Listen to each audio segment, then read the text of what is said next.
Hi, welcome to the BoshNRoll channel. I'm your host, Brian Koval. Before we get started, make sure to hit those like and subscribe buttons. If you want to see me play your favorite deck or your spicy brew on the channel, I take donation deck lists. I'll do a deck tech, play a full Magic Online League, and help tune your list. If that sounds good, check out my contact info. It's in the video description below. Now let's go play some Magic. Welcome back to the BoshNRoll channel. Today I'm playing Legacy, and I've got a list from Jake, one of my Patreon patrons. And Jake has me playing 4-color Enchantress this time. And the base of the Enchantress deck, if you've never seen it before, is Argothian Enchantress and Enchantress's Presence. That's where the deck gets its name. The Enchantress mechanic, it's not a real mechanic, it's just a word in the lexicon of Magic players. Enchantresses are effects that when you cast an enchantment, you draw a card. So the goal here is to stick an Enchantress effect early, and then use these 1-mana effects to boom, boom, boom, draw a bunch of cards. You can bury most control decks with a plan like this. This creature has Shroud, this is an enchantment, these are difficult to answer permanents, and then you just go off with your card draw engine. And you slowly prison your opponent out as you gain more card advantage over time. So Sterling Grove gives all your other enchantments Shroud so they can't be disenchanted. Solitary Confinement, you skip your draw step, you have Shroud, and you can't take damage.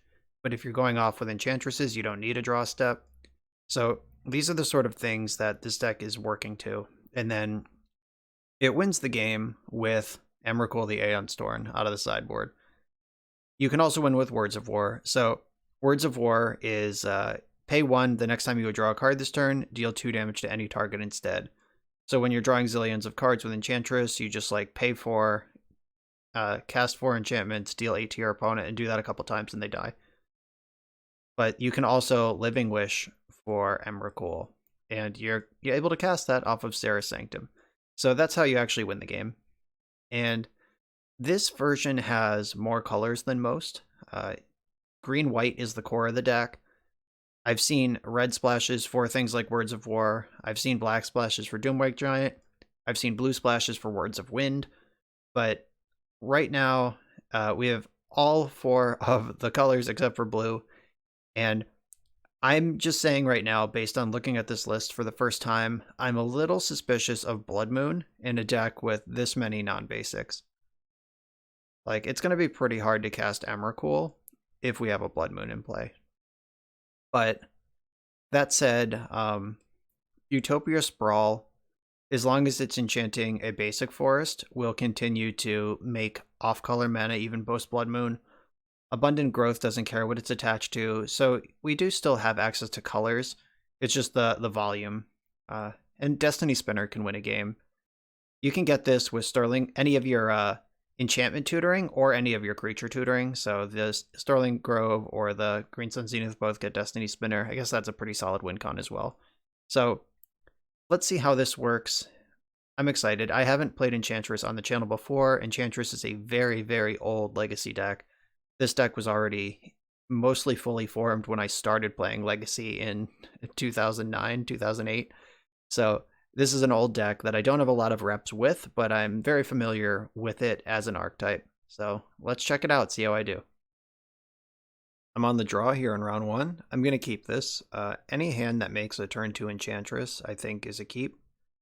1 land is kind of lame, but we have Abundant Growth and Wild Growth. So lots of chances to look for more land, and the Abundant Growth just makes 2 mana as is. I wonder if I think I'm supposed to Wild Growth first.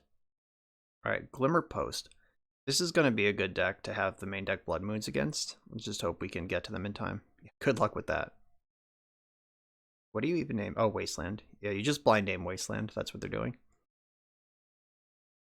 Okay, so... Alright, found a land. That makes things a little easier.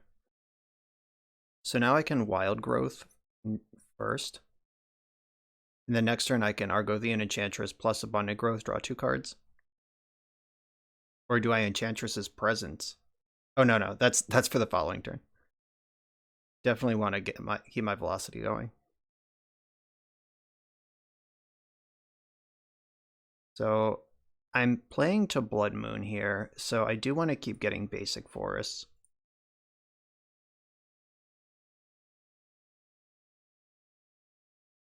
I'm going to diversify what enchantments are on my lands a little bit.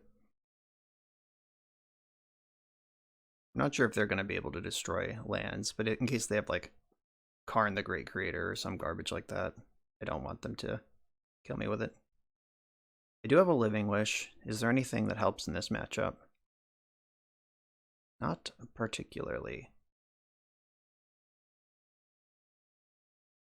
Just like Knight of Autumn could destroy something, but I don't think I'm going to care about that. This is going to be a Elvish Reclaimer. I can kill this thing. Wait, no, I think I'm 1 mana short of killing this thing. Yeah, I can play words and I can cast an enchantment, but I can't pay the 1 to replace the draw. So can't quite kill it. I can draw several cards. If I go Presence, draw 1. Elephant Grass, draw 2. I think playing Presence. This is just a race to Blood Moon. Alright, there's the moon. Let's hope it hits their eye like a big pizza pie. Pretty sure Elephant Grass is as good as a double cantrip as it is anything else in this matchup. My opponent will be able to pay 1, and their creatures aren't black.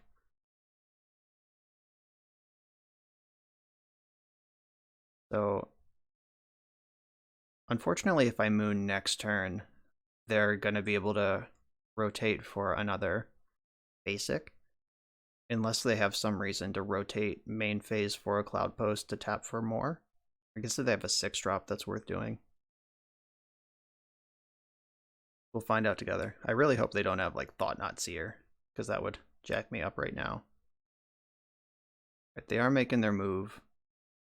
So they can tap for... Oh, this enters the battlefield tap, so they can tap for 3. 4. Don't Thought-Knot Seer me, bro. Raminep Excavator. Oh, that's actually kind of shitty too. Because now they have a basic in their graveyard they can play. I'm not paying for that. I don't care. So I want to fetch for a basic. Let's get more colored sources available. And then I can make red off this.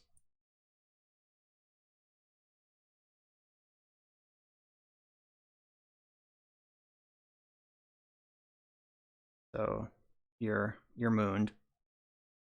Now, do I want to spin Destiny, or do I want to try to draw 2 cards? I think I want a Destiny Spinner.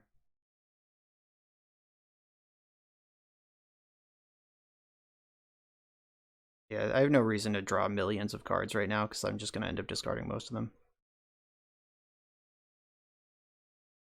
So I think I can discard Enchantress's Presence. So, is that a cardinal sin? I don't know. Windswept Heath doesn't matter. I'm going to have lots of lands to play. And Elephant Grass is the cantrip. Solitary Confinement could be good at some point. Yeah, I definitely don't want to discard that. Maybe I just discard the 2 lands. But I do want mana because I do want a Words of War next turn and start picking off these creatures. Or is that even important? Emrakul is not happening with Blood Moon in play. It's actually kind of tough. Alright, so the Living Wish is not actually good. So I'm going to discard the second Living Wish. I don't really need the first one, so I definitely don't need 2. So I think I could have gotten away with discarding a land.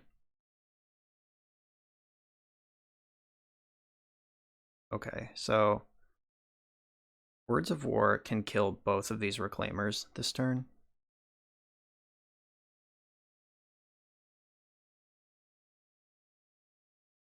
Alright, it's lucky this even makes red. Red. Green, green. Words of War.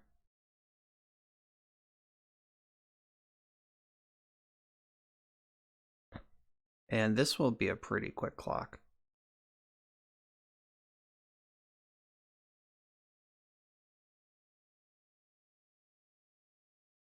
There's my words. So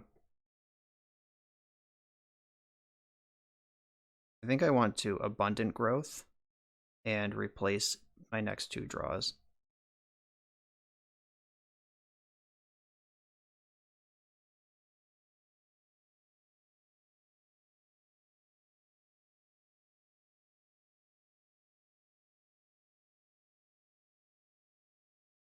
So it would be tough to get 3 lands in the graveyard. With a crop rotation, they could get 2, like the Reclaimer plus the rotation.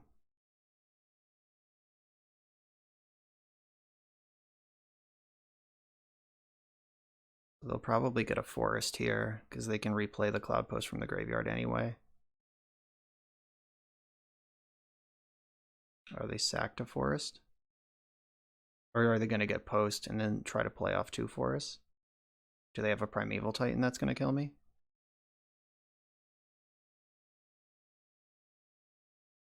Yeah, I mean, my deck is doing its thing. We're just going to have to determine if my opponent's deck can do a more powerful thing in the face of Blood Moon or not. All right, out of mana to replace things with. So I'm going to pass the turn. Discard. I think I'm really just not interested in these Living Wishes. All right, yeah, you're out of here, Living Wish. And getting the beatdown on with Destiny Spinner will probably start soon. XX. X is 7. 1, 2, 3, 4. Can't quite make 2 7/7s yet, but I'm close. Ooh, gross. So I could just start going to the dome with Words of War.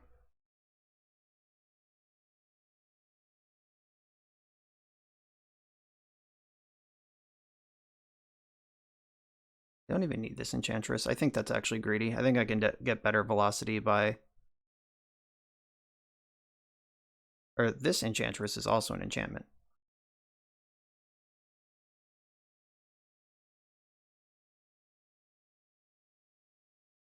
And bang.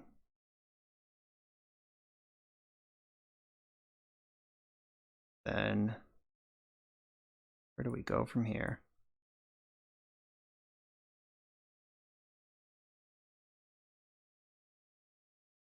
So I can draw that card, draw another card, draw another card, let that resolve, and then I can attack for 2.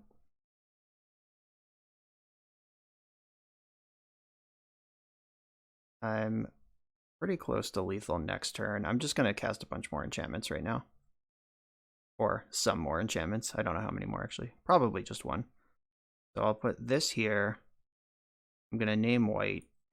And I'm going to replace one of these draws with a shock.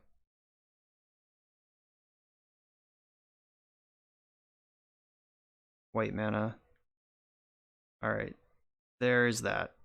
I don't need Hall or Taiga. Control 10 enchantments. I should be able to fire up 2 lands for 20 damage next turn. Unless they have All is Dust, in which case I probably lose immediately. 1, 2, 3, 4. Activate. 1, 2, 3, 4. So you actually need 5 mana basically to do this because you need a land to target. So 1, 2, 3, 4, 5. 1, 2, 3, 4. Okay, I can't fire up 2 lands next turn. I can get in for 10 though, and draw some amount of cards off Words of War. So 10, 11, 12 puts them to 5. Can I draw? Do I have 6 additional mana? No. If I had that much, they would be dead. They are 1 mana away from an All is Dust. So hope they don't have that card. But I do have a second Enchantress and Ready to Party in hand. Like, I can reload. All is Dust also unlocks Sarah's Sanctum, so the game's not over to that. It's just shitty. I take it back, main deck Blood Moon. We're actually functioning pretty well despite it. But I did have to discard these 2 Living Wishes, which would have won the game with Sarah Sanctum. Like, Sanctum would have burned them out this turn. This is just so much mana. If I have 10 mana to turn draws into shocks, then they would have just died. So my Blood Moon is slowing me down, but they would also have 4, 8, 12, 13, 14. They would have 15 mana if I didn't do that. So obviously it's worse for them than it is for me. But it's not free to be in this deck. Right, Zenith for 6. So it appears to be prime time. All right, let's see. Is there a real path out of this game, or is this just a fancy rampant growth? So that's 7, 8, 9. So they could have 9 mana out of this. Land makes 10 for Ulamog, the Ceaseless Hunger, which can exile Blood Moon and make me Dead Zoes.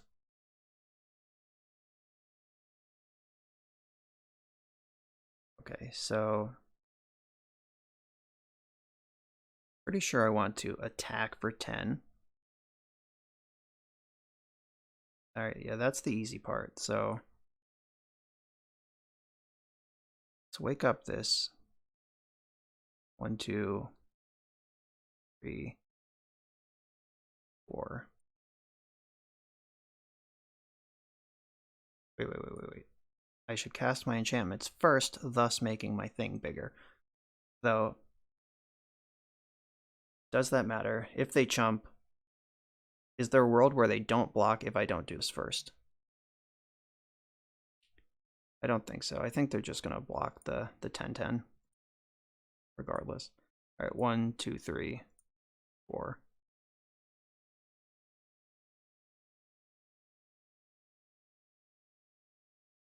Oh, it also has trample, so there's a lot of reason to... Alright, learning about Destiny Spinner. So I missed a little bit of damage there because the trample does matter. Let's see what I want to do now. Another forest for sure. Solitary confinement. It's a good time to get that into play.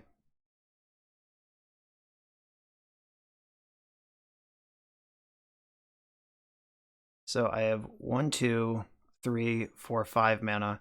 So I can shock twice and still play confinement.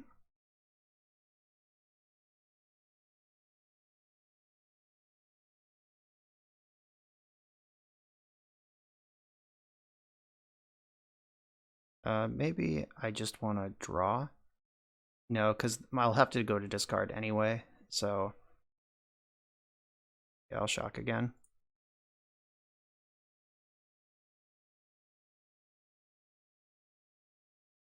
Oh, what the fuck? Alright. Make white, and confinement to keep me pretty safe. And then I have to discard. I guess I will discard this Enchantress. This replenish is huge, so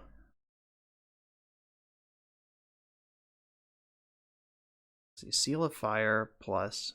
I mean, Words of War and Seal of Fire will kill them even if they deal with Destiny Spinner. 5, 6, 7, 8, 9. So Land Ulamog is like the thing that is the scariest to me that I think they might have. Unless they just have like Nature's Claim for Blood Moon, then I lose. They unlock their whole hand and take infinite turns.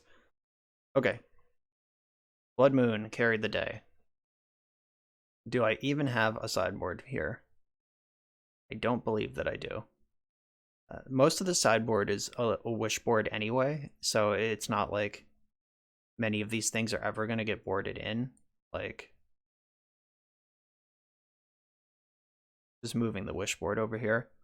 Yeah, 9 of these cards are the wish board, so I'm unlikely to ever sideboard those in. And then the other 6 cards don't matter in this matchup. So, nope, no sideboard. In we go. But they're going to be ready for Blood Moon this time. So Sterling Grove is going to be part of a complete package to actually win the game. God, it's so awkward though that the Blood Moon turns off my fast way to win. Yeah, if they just bring in some like Crows and Grips or whatever, I actually don't feel good about that. Alright, there's no Enchantress in this hand, so I think you just mulligan any hand without an Enchantress. Alright, there we go. Got the spinner also. I'm gonna bottom Cinder Vines, even though it's not that I think it's bad, I just think it's not what I want to be doing this early. Like the rest of this hand has a clear path forward, and Vines just doesn't. Right, Wild Growth allows me to double spell next turn and draw 2 cards. This is the exact same start I had last game. Maybe I need to keep in mind the ability to like aggro cheese with Destiny Spinner. They're gonna name Destiny Spinner. Or Sterling Grove. Depends on what level they're on, but I suspect Destiny Spinner will be the name. That's what I would do. So wishing for Night of Autumn is a thing now. It's a line that will increase the clock. They could pick a random fetch land. I guess they could name Words of War. Yeah, Destiny Spinner. I showed them more activated abilities than I thought I would. I kind of made fun of this card in game 1, but I do have a lot of that going on. Look familiar?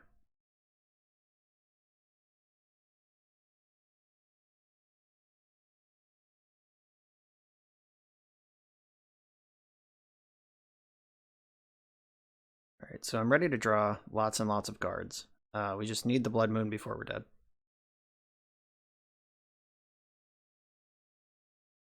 Right, that's 2 posts. They can rotate into another post. They can untap into like 9 or 12 mana next turn. Scary. It's actually more scary if they do anything else, because like the option to get another Cloud Post, but you choose not to. Okay. Wonder what their hand looks like that getting another Cloud Post into play was not a priority. 1, 2. Alright, they're like, hooray, that was not Blood Moon. Draw 3 cards. The cast out could play. So if I'm not playing a Blood Moon game, though, that means that Serra Sanctum is on. So I have a bit of a ramp into Eldrazi strat myself. Oh, you have this too. That's fun. So they could rotate for a Thespian stage. Probably name Words of War on this one.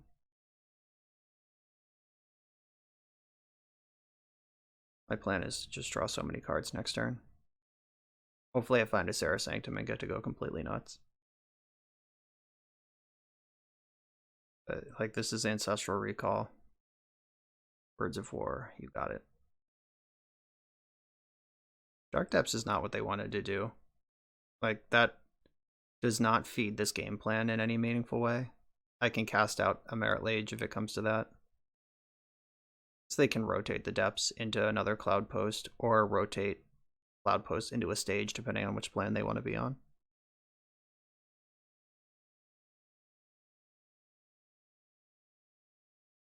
So I'm not going to make my land drop yet because I might still want to play Serra Sanctum this turn. Alright. Where is the best place to put this Abundant Growth? I mean, this is the one that doesn't tap yet, but yeah, I think investing in next turn. I don't think I'll need 3 different non-green colors this turn.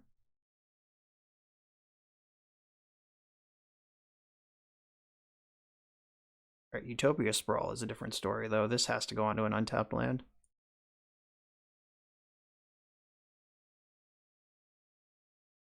I think I want this to make white.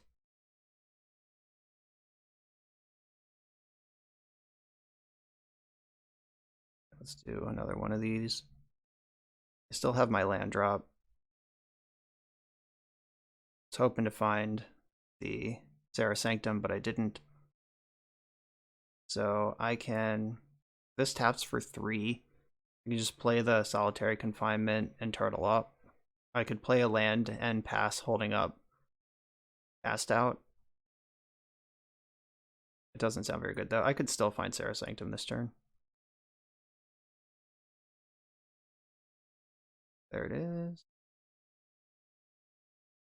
So Serra Sanctum can cast Out if I need it to. I think that's an investment worth making. I'm out of green mana for the turn, but that's a nice shield. So they're turning depths into post. Would have strongly preferred the opposite, but I'm not in charge. Okay, so discard a bunch of these lands.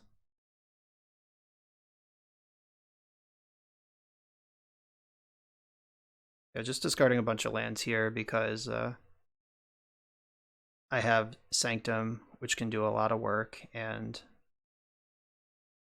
see, how many enchantments do I actually have? 1, 2, 3, 4, 5, 6, 7, 8. I have 8 enchantments. I might be able to prime time. So 8, 9, 10, 11, 12, 13, 14. I have 14 mana next turn. Not enough to do everything I want. And then they're going to set up a like Emrakul thing. They're going to get Eye of Ugin and another post here. So they can Eye for an Eldrazi of their choice next turn. Okay, I don't take damage, so that was a solid attack. Okay, do I want to... I think I want to save Cast Out for whatever Eldrazi they get. Oh, Primetime can still attack and trigger. So I think getting rid of Primetime is fine. But I'll wait until... This is just another mana on my turn, and it's more draws right now.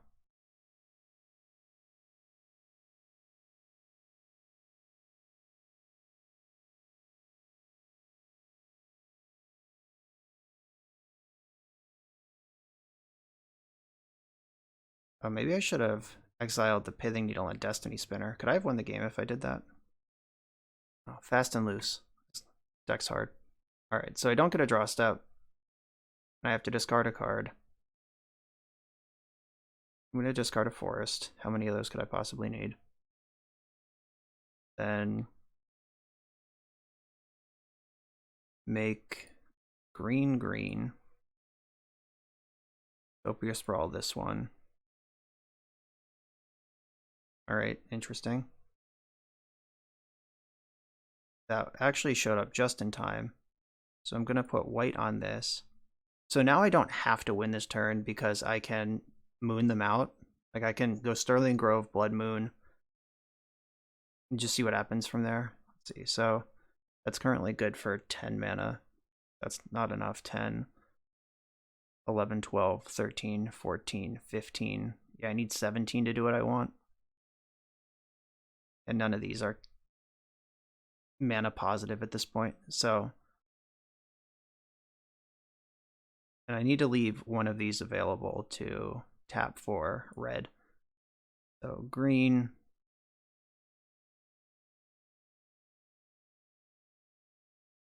Do I want...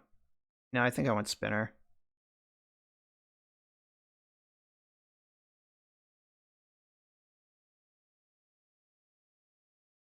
So I can tap this for red, and I get a green out of it because of Wild Growth.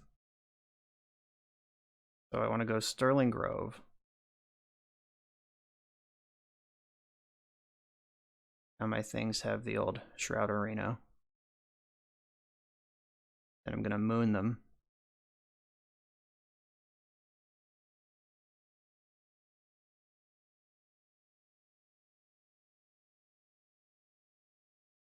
Alright, the moon has hit your eye.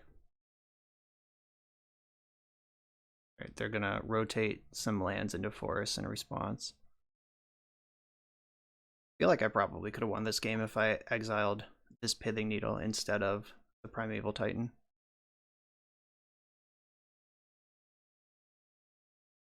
I can't do anything with all this white mana floating. It's functionally colorless for the most part in this deck.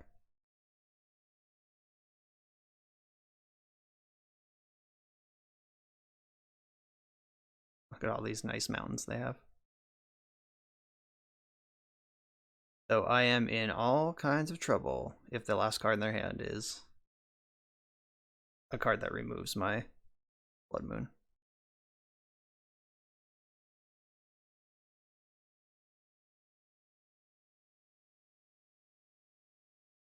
These reclaimers are doing a lot of work to keep ramping, keep having access to your colors.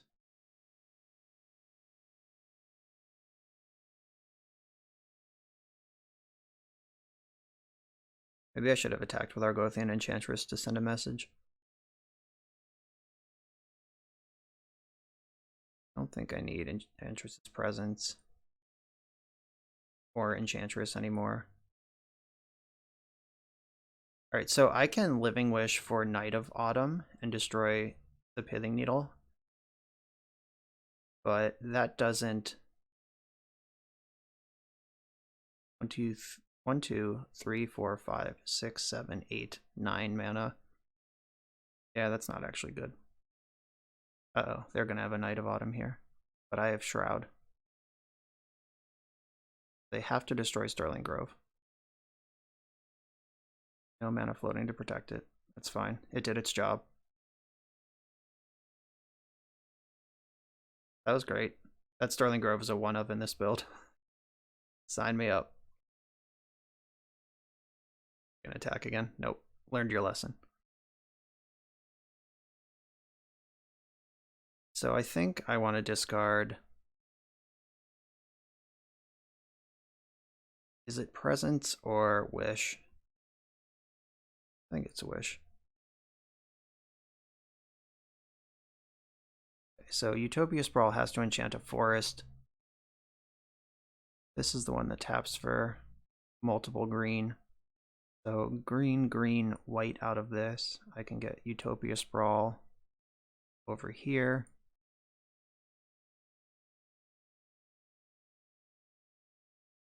Sprawl should make white.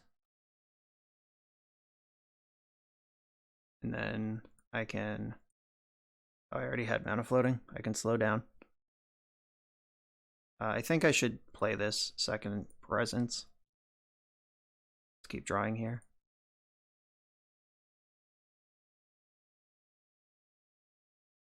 Alright, Replenish is an exciting card. Wild Growth over here.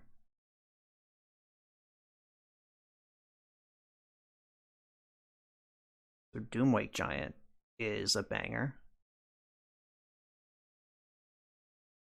I can make 4 or 5 mana. I can destroy the Rexage and force them to sack 2 lands to Reclaimer.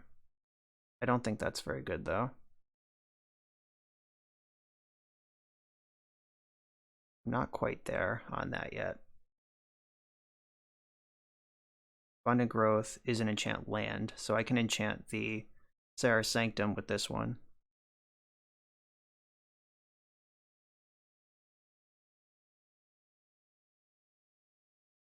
There's my words. And a Living Wish. I didn't want it at the beginning of the turn, but I think I do this turn. Alright, so still have a land drop. Let's make it. And I can set up a 2-turn wish for... Or I could just cast out in the end step. I could also discard cast out and replenish next turn for massive gain. If I cast Doomwake Giant, 1, 2, 3, 4. I don't even think I can. 1, 2, 3, 4, 5. Actually, I can, and it'll kill Rexage and Enchantress. I want to save that for when I have at least one more enchantment to play.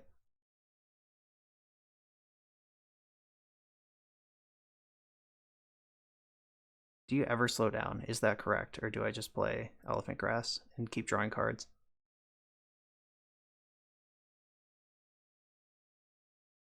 I'm not sure how this would hurt me. I'll just run it. Like, decking is what I'm concerned about at this point. Alright, so I'm just going to pass and discard a bunch of enchantments.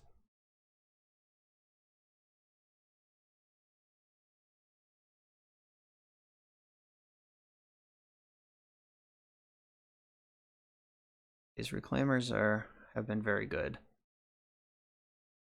Doomwhite Giant will kill them next turn. If I want it to. Like, if I care. I'm not even sure if I do.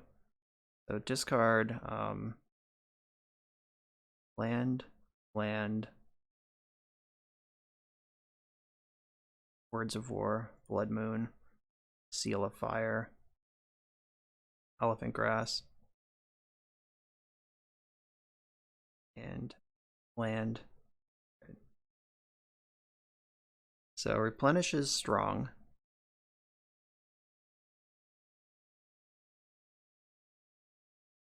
They are at a huge amount of mana, though.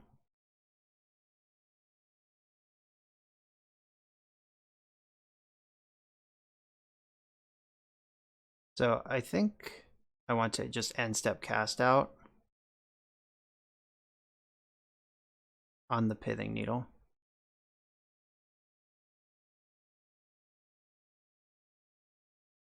And then that should do it.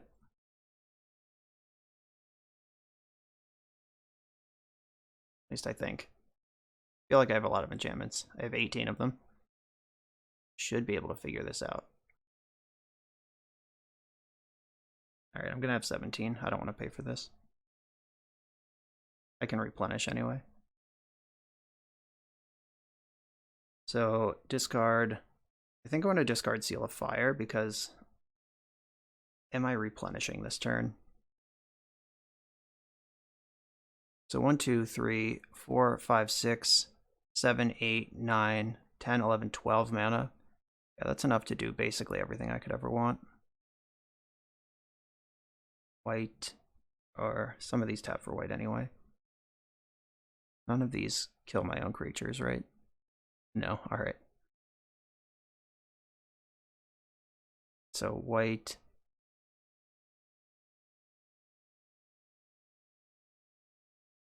Let's get them back. I hope this doesn't deck me somehow. And I can activate one of these forests into a 25/25.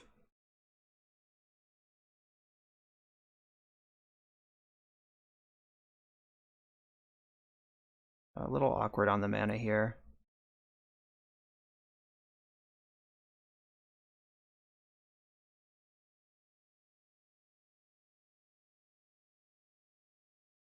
So I can make that enormous. And then I can Living Wish for good measure.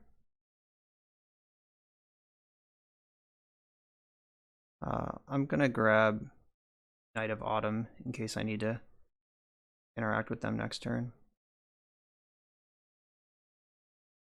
And the Seals of Fire are pretty strong here. 25/25 trample. They can make these 3/4s, but these are it's gonna suck up a lot of their damage, or a lot of their board.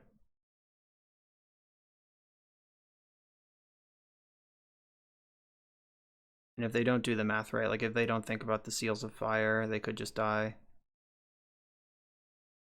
I think the clock is their win condition at this point, because I've been spending a lot of time thinking.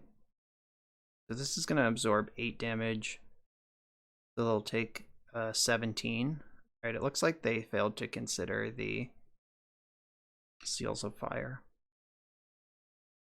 That's how it looks to me. Unless they know something that I don't.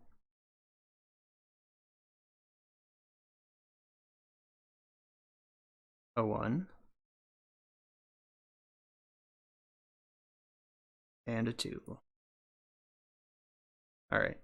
They could have survived this attack, but I don't think they were winning the game. That was sick. Blood Moon, FT dubs, next round. But I'm on the play in round 2 with an exciting Enchantress hand. Unfortunately, no lands. Alright, this is also a turn to Enchantress because of the Green Sun Zenith, so I'm keeping this. I'm going to bottom the Bayou because there are more red spells in the deck than black. Sarah Sanctum's pretty exciting. Us having that in the early hand. Unfortunately, if this Zenith gets countered, my hand sucks. Though I guess Living Wish is another Enchantress. So I have a turn 2 Enchantress and a turn 3 Enchantress with the Green Sun Zenith and the Living Wish. But let's just hope the Zenith happens.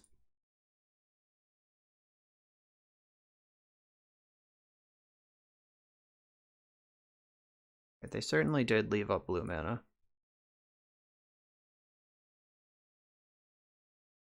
So Spell Pierce and Daze are live, Flusterstorm's live. Maybe they just have nothing. By the way, if you're playing like a Delver deck against Enchantress, you force this if you have Force. Alright, so they know what's going on here. They're looking for an answer. Because once the Enchantress sticks, it's really hard to answer, especially in a game 1 situation. And the card advantage will bury you, absolutely. So countering it on site, and this counts as it, obviously. So you need to keep it out of play. Alright, they got me with the Daze. I don't know if I'm supposed to go like land go and play around Daze. That always feels like such reverse engineering, like results oriented thinking.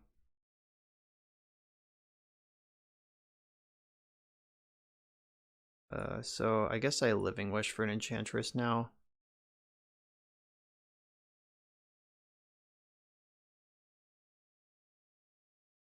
I think this time I will play around Daze. Because last turn they drew one of the cards they brainstormed away, and then this turn they're going to draw the other one. So they have not seen any new cards yet this game, or beyond the brainstorm. They're just working through those brainstorm cards. And they passed without cantripping again, which makes me think they have something. Okay. So this one sees 2 new cards.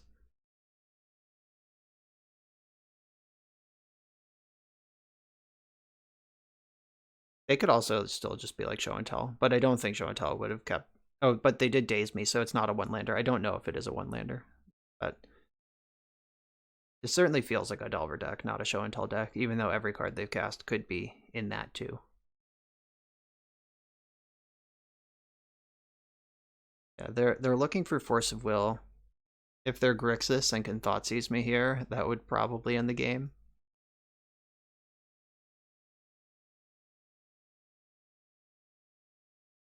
Alright, they finally got a good brainstorm off on me. Alright, a 1-mana enchantment is exactly what I wanted to draw. Alright, please don't have Force of Will.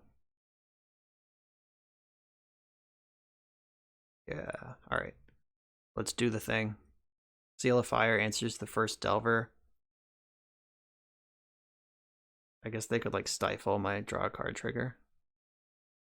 That might be the best thing they got. Oh, Spell Pierce, the actual thing. No. Guess I could have played around that, but I don't think I'm supposed to. Oh, yeah, that's a much more exciting one. And I'll play around Stifle by fetching a basic forest here.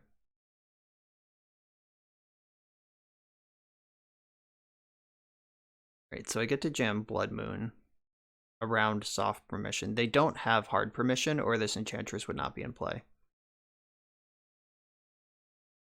So 1, 2, 3. Alright. Oh, the Wasteland's really good. That's going to take me off red.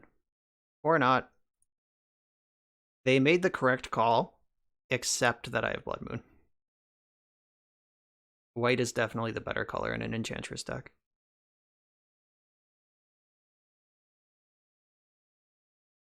Oh, they had the Tarmogoyf. So now there's a real clock. Even if my Blood Moon resolves, I'm going to have to stay ahead of this Goyf.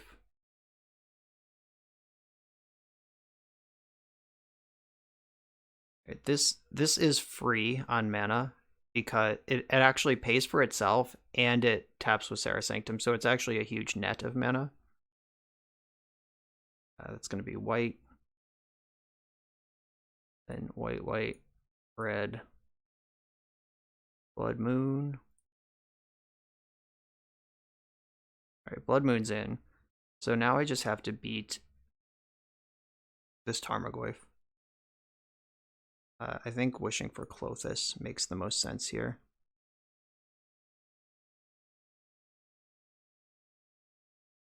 Klothys is hard for them to beat normally, and now they're also under Blood Moon. Klothys is also an enchantment, so it draws with Enchantress.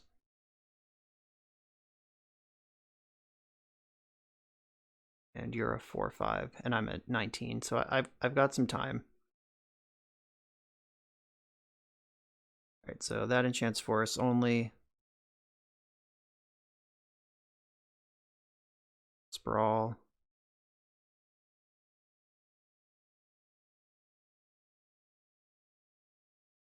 Oh, backup moon. Love it. I'm gonna name white with this. Then red. Oh, I need green. I'm not casting the second Blood Moon. I'm casting the first Klothys.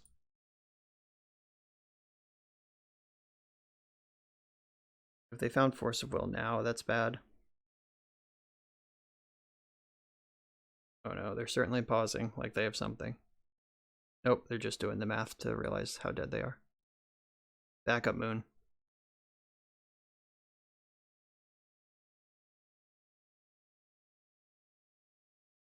Could I have left green? Did I have a green floating? No, I think I left white floating. I don't remember what mana was floating. Wow, this is actually a creature. I'm so devoted.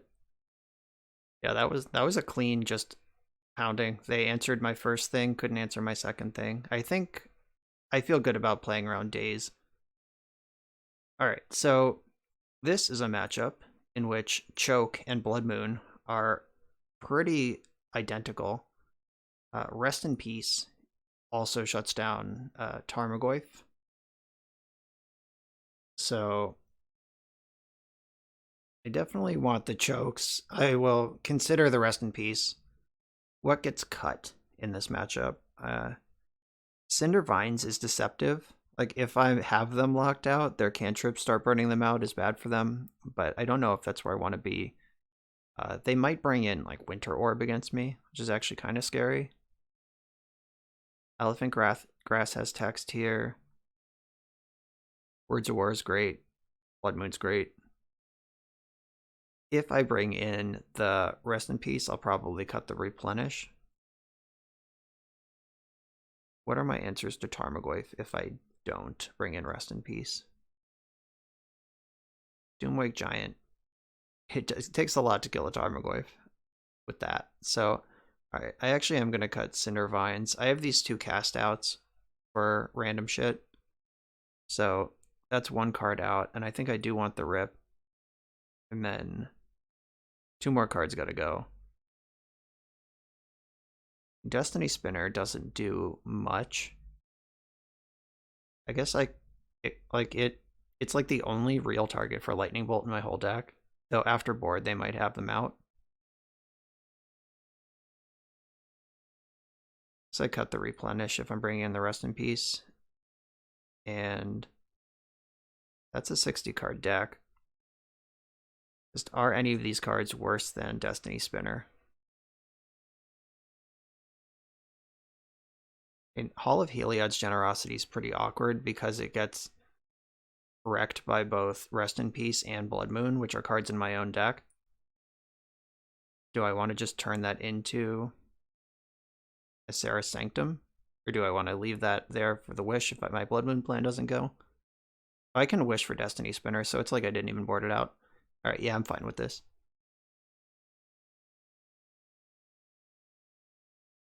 There's definitely tension between the Blood Moon and all the sweet lands in this deck. But Blood Moon has also just won me all 3 of the games I've won so far.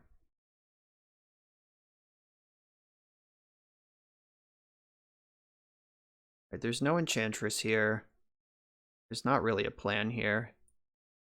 If I had access to white, this would at least do something, but this is just a bunch of forests. I'm going to keep this. This one actually plays a game. I'm going to send the Seal of Fire to the bottom. So there's no Enchantress, but I don't really want to go to 5 against Delver, and I do have a lot of play here. So play around Stifle or not. Like, I could just run out Seal of Fire, but then I'm playing into Wasteland in a way that I'm not excited about. Guess I gotta do something, though.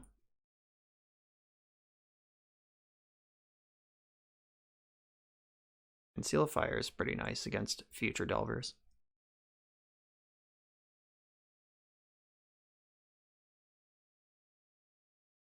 If I can get the Abundant Growth onto a basic forest, I'll feel pretty good. Alright, there's Wasteland. That's fine. We are ready for that. Please cast Ponder. Or cast Delver, that's even better. Let's put a Delver straight into the graveyard. So if I Seal of Fire a Delver, Tarmogoyf just arrives as a complete beast. But I guess Tarmogoyf's always a complete beast, and I have the Rest in Peace anyway, so yeah, that's fine. I think they are debating whether to Ponder or leave up Stifle right now. That's what this pause indicates to me. Or if they want to play Delver or leave up Stifle. Just draw a basic forest and make this easy. Okay. Nothing's ever easy. But drawing a second land means I can still hit a land drop without having to Abundant Growth. So I'm going to look for a spot to crack this fetch land. They played Spell Pierce last game, though, which I feel like would go into a flex spot where Stifle would be if they had Stifle. So they missed a land drop and I didn't, which means that if they draw a cantrip, they're probably going to have to cast it, and then I get to sneak under the Stifle. Yeah, if they want to go to cleanup so badly, if they want to leave up Stifle so badly that they're going to clean up for it, then I'm not going to give them the chance.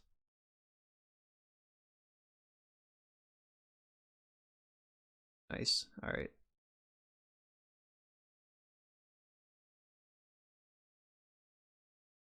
Let's take some game actions here. See you later, graveyards.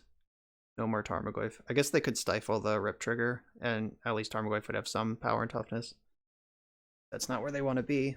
And now I have Sarah Sanctum in play. Alongside, I have the mighty combination of all of Heliod's Intervention and Rest in Peace.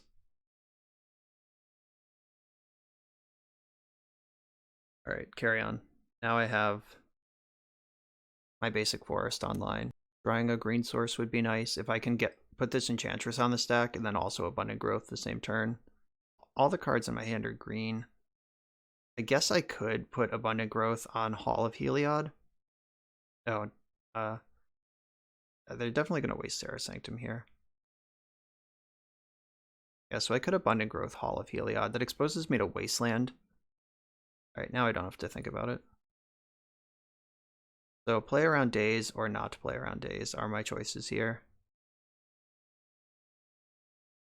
I think I do not want, or I want to play around Days.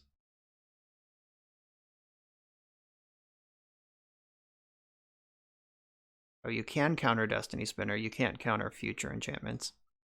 So I should have played this first. I did this backwards. I thought that it was uncounterable. So I should have led on Destiny Spinner to play around Days. I think I'm going to just Living Wish. If they want to Daze this, that's fine. But I want to protect the Spinner. I can grab a land with this.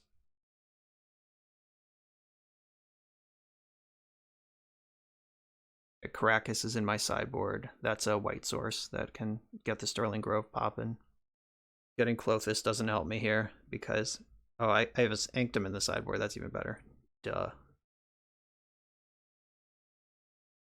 Yeah, getting Clothis doesn't help me here because of my own Rest in Peace. I would have to get up the loyalty up again, though I was loyal enough last game. That Clothis blessed me. with her Divine Presence, the 4/5 body version. Oh no, they found a land. That's so lucky. It's turn 6. Sylvan Library. Wait a minute. I'm the enchantment deck.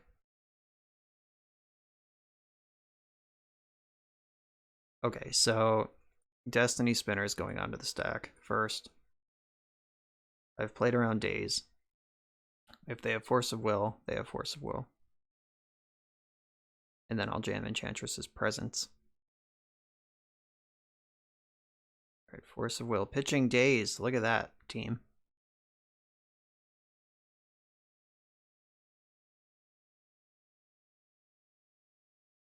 Alright, now I can stick my Enchantress with Days Protection. Can't play another spell, unfortunately. So now it's Sylvan Library versus Enchantress's Presence. And Seal of Fire is in the deck specifically for Hull Breacher and Narset kind of effects. So I have some work to do to get through a Narset, which is not a card I think they play. I've seen Hull Breacher in some lists, but I don't think it's good or stock. So probably not going to happen. But I have it, just in case. And they have to figure out how to win the game. Like, they can't Goyf, they can't Uro, they can't Clothis. I have the first Delver answered. It's actually going to be pretty hard for them to win this game. Alright. Point your Stifle at me. Go ahead.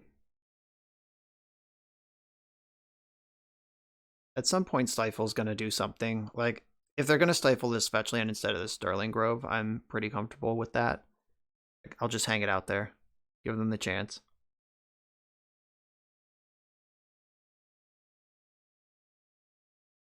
They're thinking about it. They're over there like, that's too easy. What's the plan?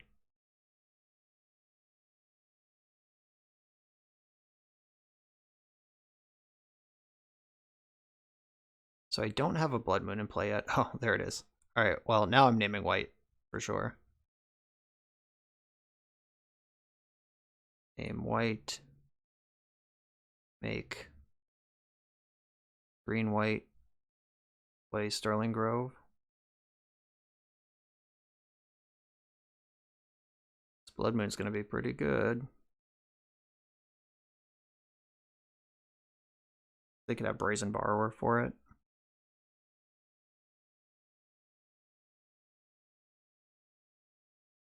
So 1, 2, 3, 4, 5, 6 enchantments. Oh, Force of Will. Pitching Delver. That's 2 Delvers that this Seal of Fire has answered already. Wow, that's so funny. I'm even going to have this land left over to cast Seal of Fire with. Did we juke ya? Save the best card for last.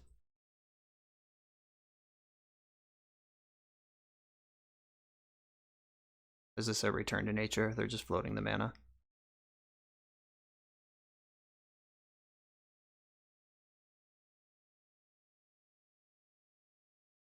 That would make sense. That would be a good reason to counter Sterling Grove. That's a good 1-2 punch, as they say. Alright, I am out of relevantly colored mana.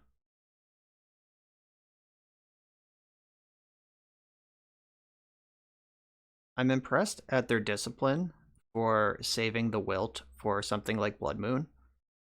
But at the same time, like, they would have lost to the Blood Moon, but at the same time, this Enchantress's Presence has drawn, what, like, somewhere between 3 and 6 cards this game?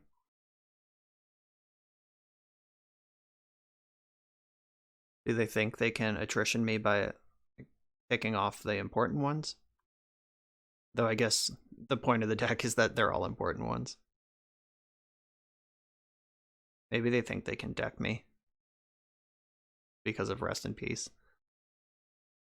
I can't be undeckable with the Hall. I guess before I deck, though, I could wish for Night of Autumn and destroy my own Rest in Peace, and then have the Hall. Oh yeah, they're just giving up. Rest in peace, too good. Enchantress unbeatable. Next round. Alright, so I'm on the draw here with a hand that has Living Wish and can cast it, but putting Wild Growth on a non-basic land against an unknown opponent in Legacy just sounds preposterous to me. Like, if I knew they were on Miracles 100%, I would consider this hand. It's also a turn 3 Enchantress without any follow-up. It's not even a turn 2 Enchantress, so I'm going to mulligan it.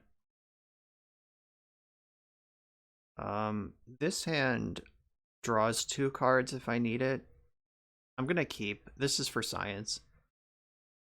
I think I ship the Elephant Grass. So I'm on the draw with 2 cantrips to try to find an Enchantress with. How many Enchantresses are actually in the deck? So there's the 3 natural ones. And then there's 4 of these, so 7.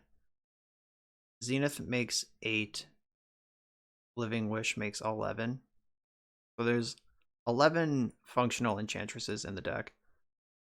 Ooh, Exploration. Another matchup where Blood Moon's going to be good. I can't wait. Though I might not have time. So I think I should lead on Wild Growth, because that's what facilitates a turn 2 Blood Moon or a turn 3 cast out.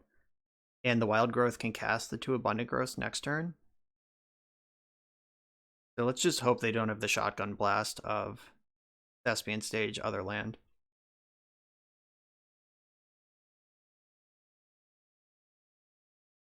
Okay.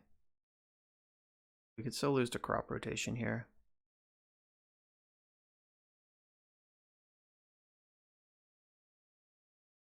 So if they Crop Rotate for a stage...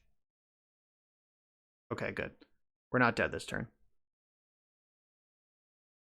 I was going to say Living Wish is our out. We can wish for Caracas.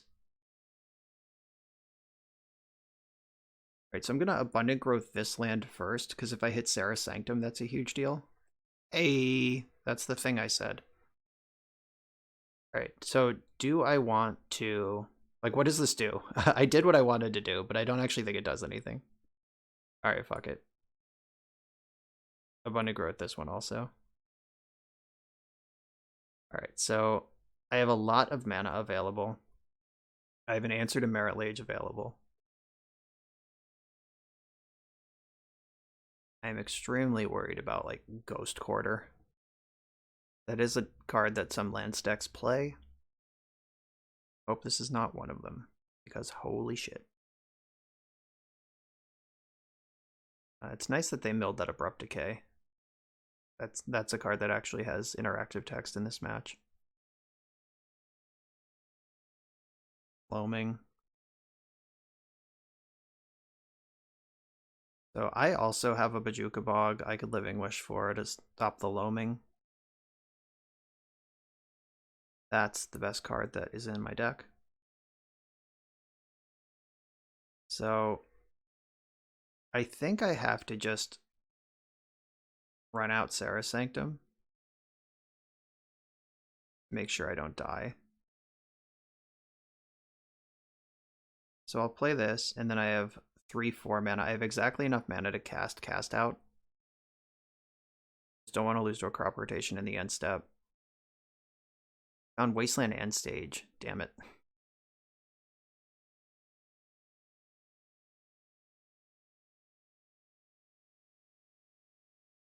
Though that's fine. The fact that I ran out the Sanctum, even if it does get destroyed,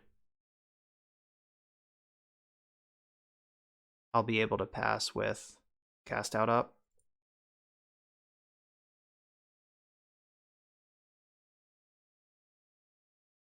Living Wish. I could wish for Caracas. I think... Oh, because they have the stage. Or they have the loam going. Yeah, so Living Wish for... Alright, I'll actually just play this. I'll plan to cast out. 1, 2, 3, 4. Yeah, I have 4 mana to cast out. I'm going to save it for their turn and hope that they do something suboptimal with their loam. Because if I can leave them stranded with this. I can wish for Caracas next turn, so it's not a huge deal. I don't see why they wouldn't just put their combo back in their hand. Or why they wouldn't figure out if they're dead before they even make a decision.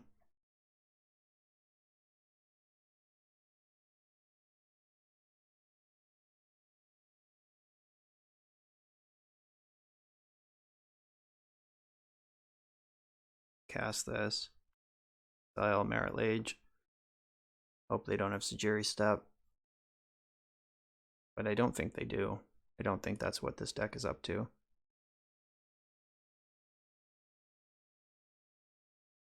So the Loam can represent the combo, but it can't represent the combo and play the Wasteland for Caracas all in the same turn. So I have at least one more turn of cantripping, or at least two more, like my upcoming turn, the turn they spend answering Caracas, then the turn after that.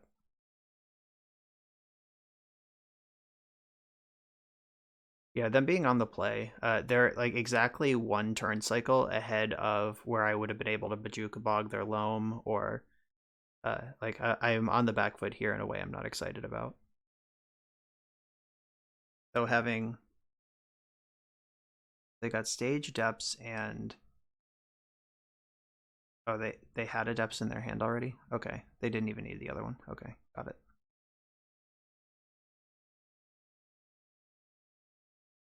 Right, I don't have space to play that.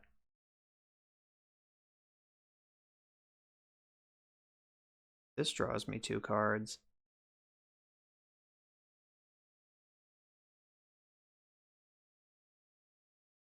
Alright, that's pretty exciting, actually. That's another thing I can do that generates mana.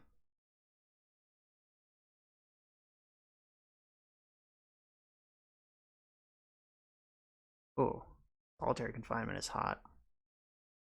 That could buy me a lot of time. I'll name white with this, then so I can make green. Yeah, I'm not gonna have enough mana to do everything I want, but I can at least stay alive.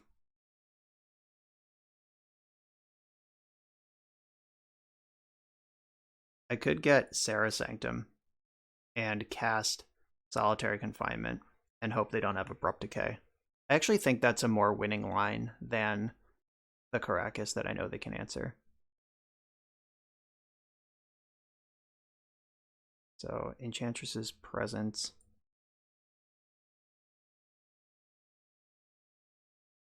Alright, yeah, just don't have Abrupt Decay and we'll get along just fine. Oh, Elephant Grass also answers Merit Lage.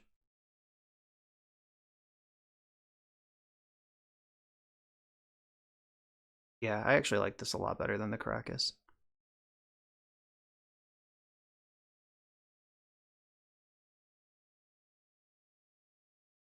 Alright, here we go. Dead to Abrupt Decay, not dead to Crop Rotation. But I'm pretty sure their hand doesn't have spells. They've dredged every turn of the game. I know they have Wasteland and Nurturing Peatland in their hand. And then 3 mystery cards. That are probably not even mysteries if I think about how, if I go back a little farther.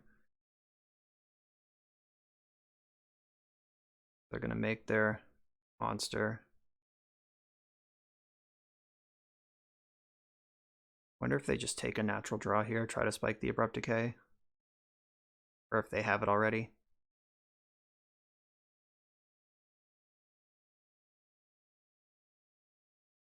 They haven't missed any land drops. Yeah, this is the first time they didn't dredge Loam. That does give me room to find another Living Wish for Bog. Alright, I don't take damage. That's just a card draw engine, it's not a win condition.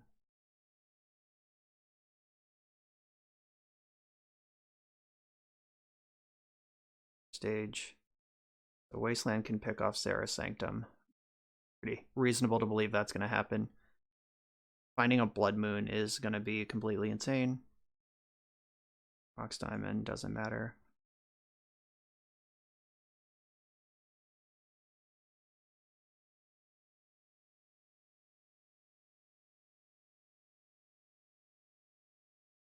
They're digging aggressively for Abrupt Decay. One's already in the graveyard. Don't know how many are in this main deck.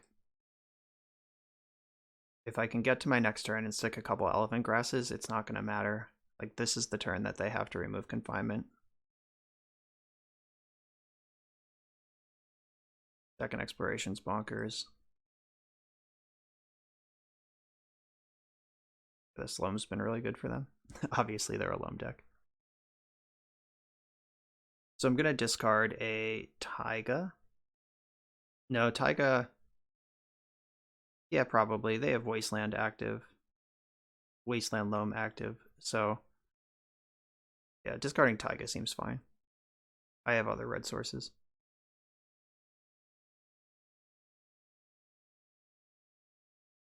Okay, so... Green, green, white. I'll use the green and colorless for an Enchantress. Elephant Grass, Ancestral Recall. Grass-cestral Recall. Cinder Vines can kill shit. There's Blood Moon. Alright, I feel like they're dead.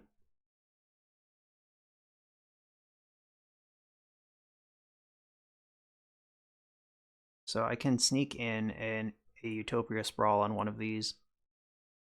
Still do everything I want to do. White with that.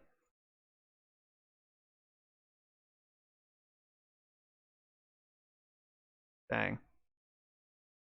Now they can't even cast Abrupt Decay if they draw it. And they're going to be dead pretty quick to this Destiny Spinner. So I don't need Taiga or Cindervines can still have some text. I'll just discard lands. Because those are the things I can cantrip into more of. More easily. So that both can't attack and can't deal damage to me. They hit another Mox Diamond off their exploration. Wow, they hit all 4 Mox Diamonds with 4 land drops over the last 2 turns since they played this card. That is not what you want.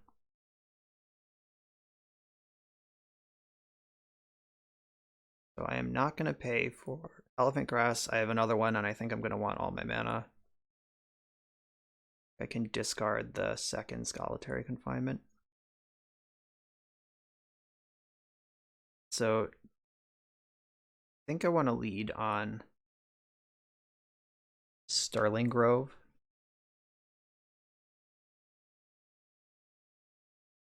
Green, green, white. All right, so Sterling Grove, lead the charge. Gotta protect yourself. I have a green floating. I can put Wild Growth on this. And make my land drop for the turn. Red. Get the Cindervines in.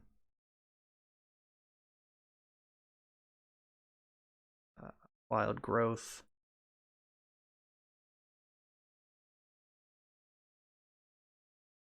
Oh, this deck is so good. I'm going off. I understand why people play this deck. Destiny Spinner, that's a win condition for sure. And I have 2 mana left. Do I want to do anything with it? Yeah, it would be wasteful not to.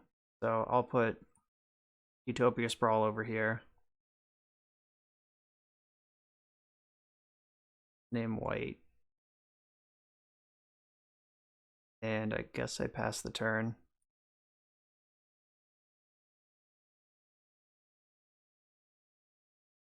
Alright, so I can discard many things. 1, 2, 3, 4, 5. I don't need Enchantresses anymore. I have so many. Don't think I need a backup Blood Moon. And over here, oh, there's more lands. Oh, I have so many cards. I have to discard so many.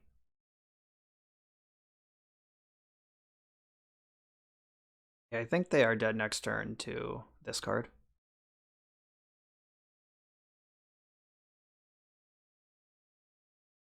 Tomb. Doesn't matter. Another exploration. They can actually cast that with the Blood Moon. But are they just not going to do that? Weird. I hate having card advantage engines. Right, so I don't think I want Doomwake Giant this game. So 3, 4, 5.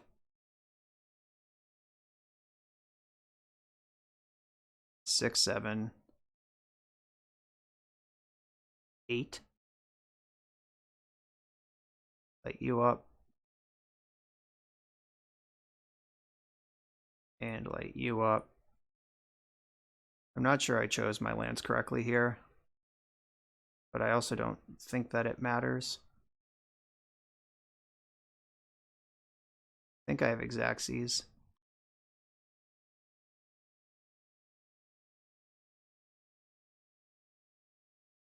Yeah, they're hellbent. They're taking exactly 18. All right. I think I probably could have sequenced that differently to be more sure about, but it worked. Fuck a Merit Lage. So I think this is another no sideboard matchup. Just the wish board is there for wishing, and the Blood Moons are in the main deck. Once again, that's the third match in a row won by Blood Moon. So I think Jake might be onto something with that, even with the anti-synergies. Seal of Fire does very little, other than be a 1-mana enchantment. Though I don't think I would wish for, like, Collector Oof. Though Veil of Summer can counter Abrupt Decay, which is one of the few cards I care about. So maybe I will take out the Seal of Fires for Veils. Yeah, that sounds reasonable. I was just saying, oh, Rest in Peace obviously comes in here. Duh. So what is less important? Words of War is a win con. Most of their spells are artifacts and enchantments. Do I take out Replenish just because I have Rest in Peace, or are they each of them being one-ofs something worth considering?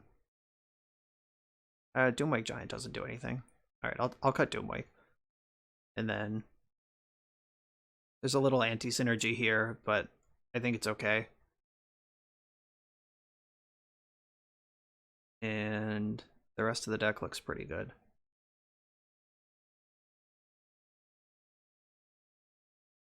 All right, let's do this. A fast Merit Lage is the way that we lose this matchup.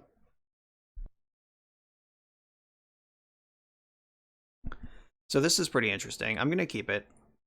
I'm on the draw, and this has Enchantress, so I have 2 draw steps, actually 3 draw steps to find an enchantment to get the engine online. See how fast they kill me, I guess. Wow, they are not playing. Okay, so they have Rashad Port plus Sphere of Resistance. That's a pretty good engine. Let's see if they have a clock to back it up. And I do have 2 fetch lands, so I can play through the port. Yikes. Alright, yeah, that's pretty strong.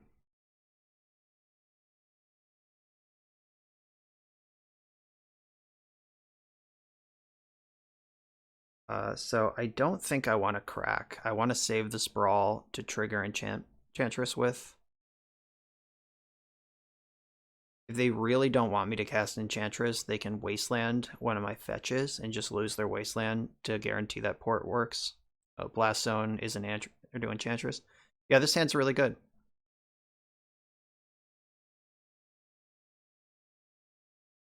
Attack for 1. You got it. Alright, so Blast Zone actually terrifying. It's fetching mono green basics here.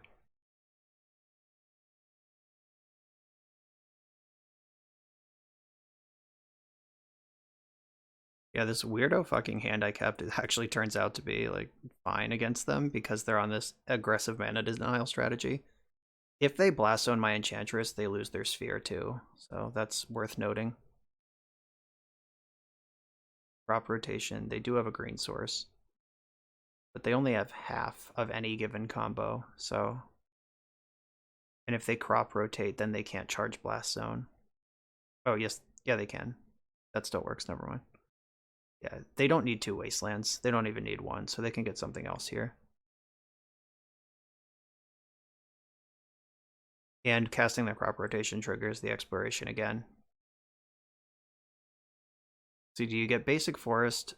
No, you have Mox Diamond, so you don't need to get basic forest. And they do have Reclaimer in place, so they can get stage and then reclaim for depths and try to get a win together here.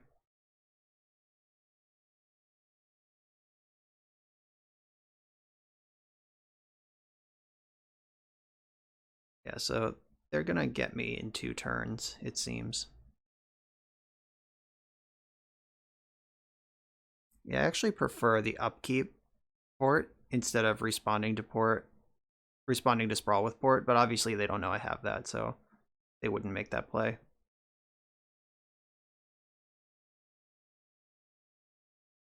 Now they have an easy land to port for the rest of the game. Let's draw a 1-drop right now.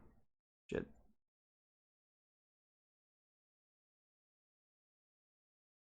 Alright, so this is tough. They can't port me and make Merit Lage next turn. So they'll have to decide one or the other, I think. I guess there are draws that could facilitate doing both.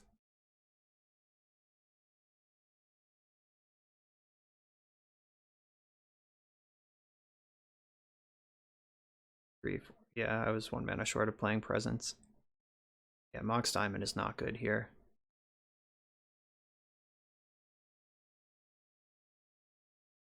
Another Sphere, Mox.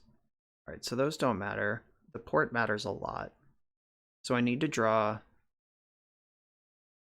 Oh, they sacked their Blast Zone, wow. So Elephant Grass does lock the Merit Lage out for a little while. And so... Port... Stage. No, they can port and stage me just fine. So I'm gonna have to... But they can't also waste. So I'm gonna have 4 mana plus my top deck to make this Merit Lage not lethal anymore. Oh, this is gonna be tough. Cast out, costs 5 under the sphere. Living Wish for Caracas does buy me exactly 1 turn.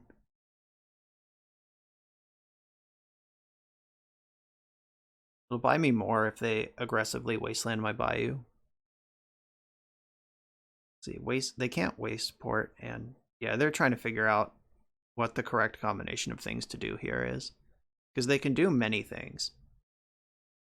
They could also just like cast Sphere of Resistance, port me, and try to lock me out that way, which I think is a mistake. I think they should try to get this game over. But having seen so many answers in my deck game 1, like they saw Solitary Confinement and Elephant Grass and Cast Out game 1, so they might not want to turbo out Adepts in the face of my 6-card hand. They don't know it sucks. Only I know that. Yeah, they'll figure it out eventually.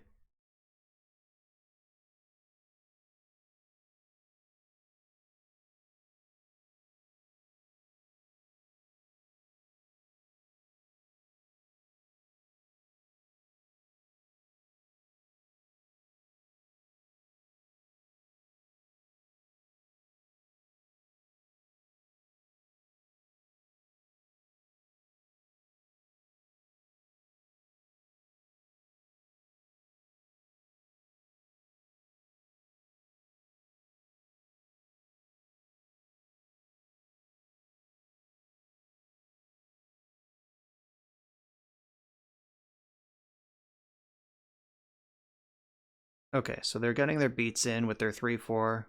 That seems like an easy one. All right, they're passing the turn. See if they port or waste here. Yeah, port denies me more mana than Wasteland does. All right, rip doesn't help. Pretty sure I just lose.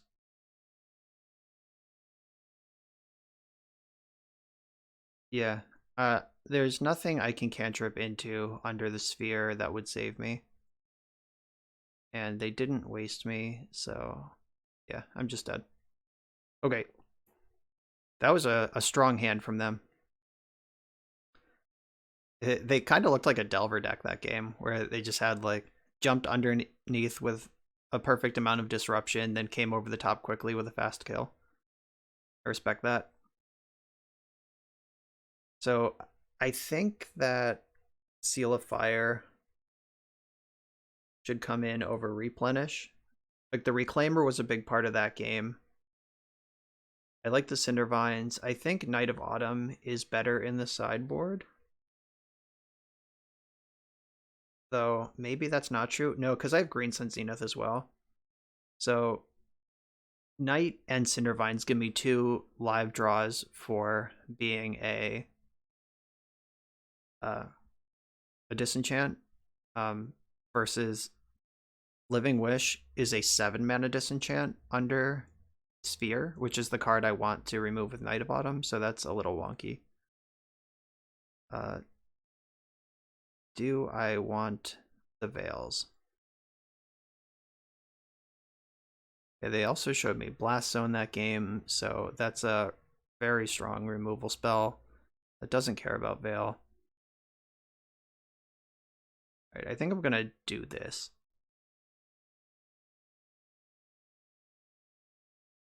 Do I want the second seal?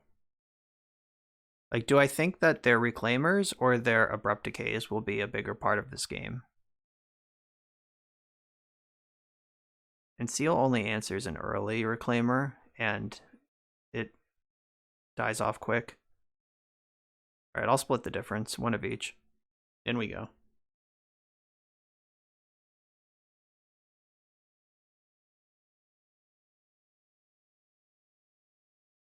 Oh, the old no basics hand against lands. I am gonna keep, though. Not excited about it, but it has a turn. Is it a turn 2? It has a turn 2 Enchantress. Ugh. Oh, I hate this so much.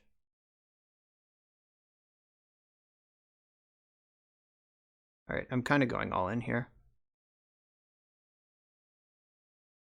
Getting absolutely punished by the 4 color mana base. Like, this Bayou is just for Doomwake Giant. Let's hope they didn't prioritize Wasteland in their opening hand. Shit, shit, shit, shit, shit, fuck, fuck, ass. Alright, I deserve that. Let's draw Basic Forest, please. Thus. Alright. Yeah, like, playing the Abundant Growth would have gone me a little deeper, and it replaces itself, so the Wasteland wouldn't have been a pure 2-for-1. But it doesn't set up the turn 2 Enchantress that I kept the hand on the strength of, so... Shit. It's alright if I draw a forest. But it needs to happen, like, now.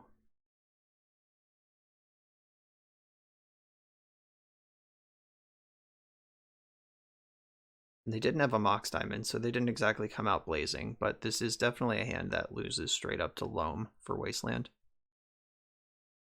Nice rest in peace with my hand that makes no mana.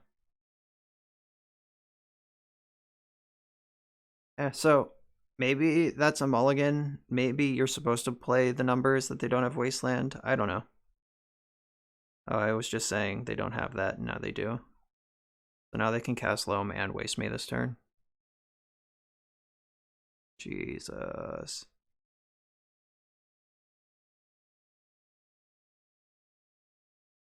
Alright, so if I draw forest, I can still play. Okay, okay. So you're saying there's a chance.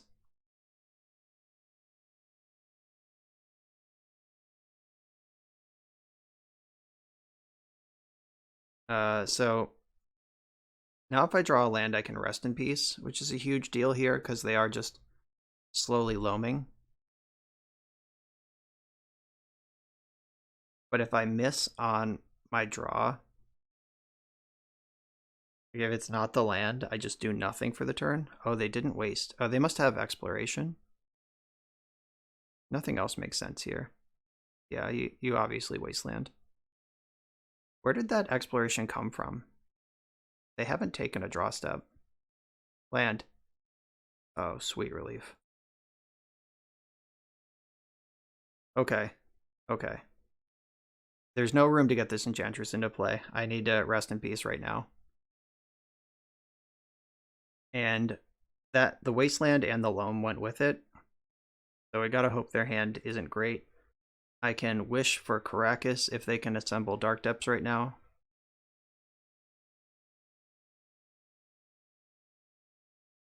Do I die to crop rotation? So they rotate first stage and then copy. Yes, I do die to crop rotation. So I have to wish for Caracas.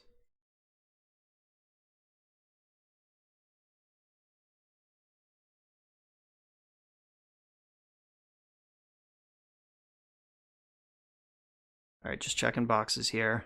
Trying not to lose.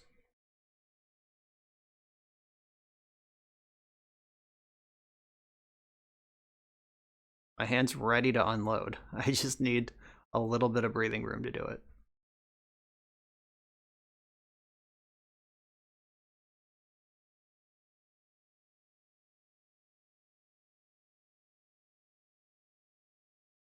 Oh, this is so stressful. I play decks with lots of basic lands on purpose, and this deck plays 8, 9, 10, 11, 12, functionally 12 of them. Found one eventually, so not bad. Not the worst. The Wasteland Mox Diamond Loam hand was not what you wanted to see when you keep the mono non-basics YOLO hand. Force of Vigor? What the fuck? Okay. What did they pitch for that? Drop of Honey. Okay. Destroy the creature. Yeah, so Drop of Honey does destroy Enchantress.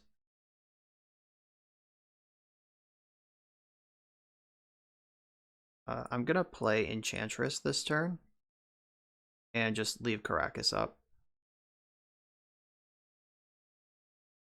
I guess I probably should have Wild Growthed the basic forest and used that to cast Enchantress because, like, I saved it as a cantrip for next turn, but that can just get the presences into play next turn.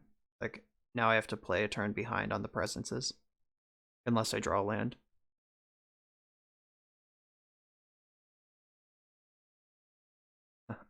All right, so their hand's pretty awkward. They were counting on that loam, but Valakut Exploration is very good at fixing that.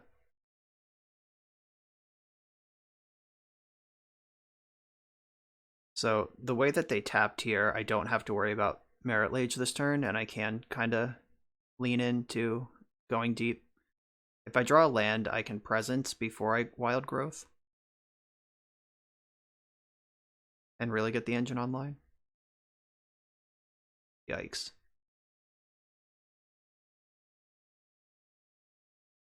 That Ancient Tomb, oh come on. Now because they found exactly fucking Ancient Tomb, I'm still dead to crop rotation. Oh, are they out of land drops? They played Dark Depths and Nurturing Peatland. Okay. Well, that's lucky. I thought I was dead. Okay, so I can Wild Growth a bunch of times. Hopefully I will just find a land off this first draw so I can Enchantress Presence. Alright.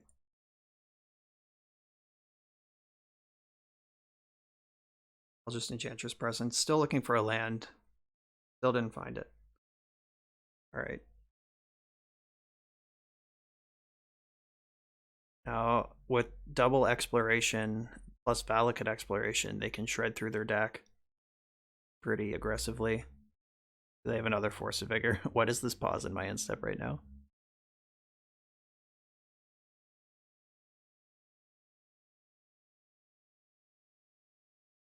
They're gonna crop rotate.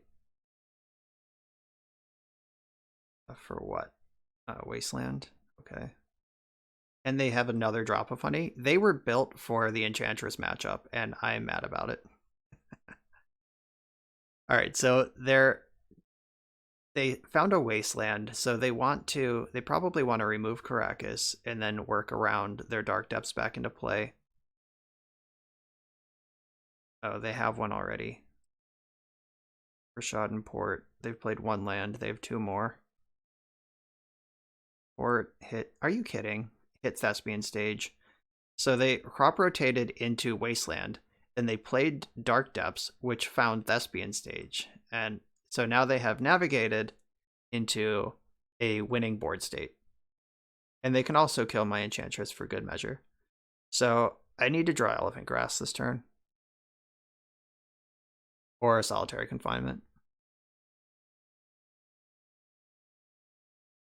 When there are no creatures on the battlefield, sack Drop of Honey. Okay, so... Oh, actually that's fucked up, because if they make Merit Lage, it's indestructible, so they can just destroy Merit Lage every turn and keep their Drop of Honey infinitely. But I have this Enchantress, which is not a creature.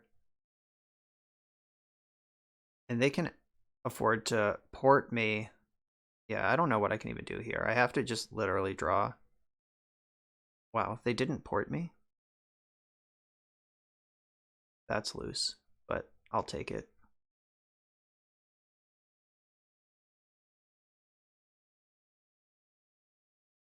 So they can port me in response to casting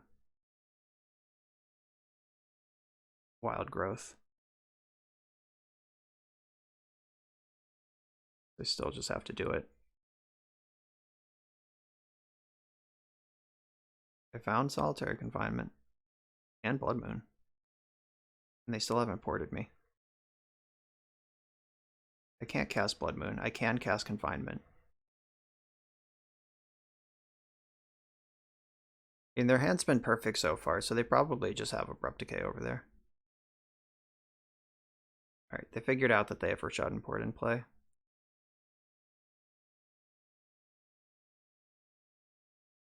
That's unlucky for me. But I did find this, and if I find a forest, I can draw some more. Nope, still no forest, not allowed. I have to go to discard.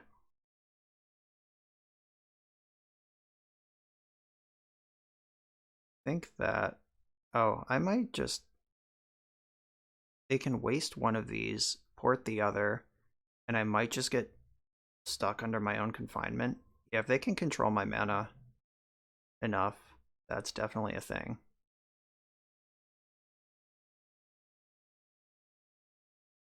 But I guess they have to waste Caracas, or else I just remove their thing.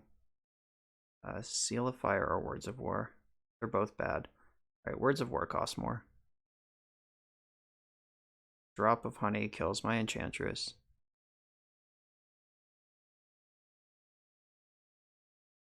And stays in play forever because of Merit Lage. Unless they let me untap with Caracas, then I can remove it.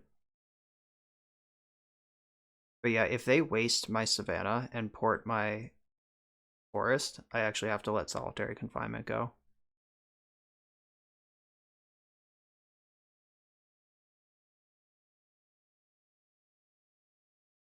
Oh, or they can just Force a Vigor and kill me right now. That works too. Alright. We got out permanent based grind fested by lands. I feel like they got pretty fortunate with their Valakut Exploration hits, but is what it is. That's why they put it in the deck. It's a very good card.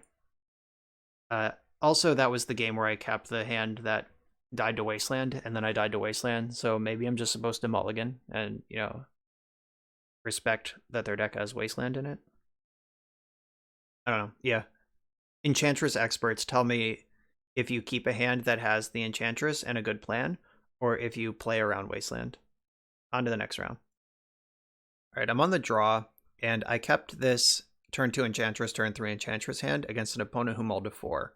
So they're obviously some sort of combo deck, because most normal decks won't mull that low. If they hit with this, I'm gonna just leap out my window. I would be so impressed. Oh, they're targeting themselves. All right. Okay, I guess I have to leap out my window because they did hit.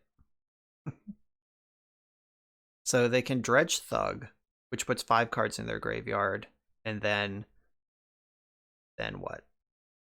So they are Dredge, confirmed. All right, Elephant Grass is very good against Dredge.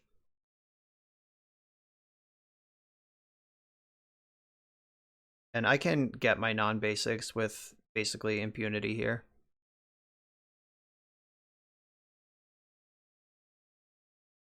One, two, three, four, five. So they can cast Thug this turn, or they can leave it in their hand.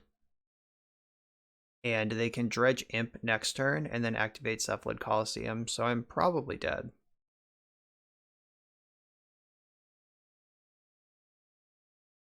Alright, so they're thugging. So they can actually strip my hand. They can therapy me and then get a zombie and then therapy me with the zombie. But that takes 1 net card out of their graveyard. 5, 6, 7. Yeah, they're still good to Coliseum next turn if they do that. Yeah, losing the Elephant Grass would be kind of bad. Basically what I have to do this game is stick Enchantress this turn, and then Elephant Grass the following turn, and just be lucky for a long time.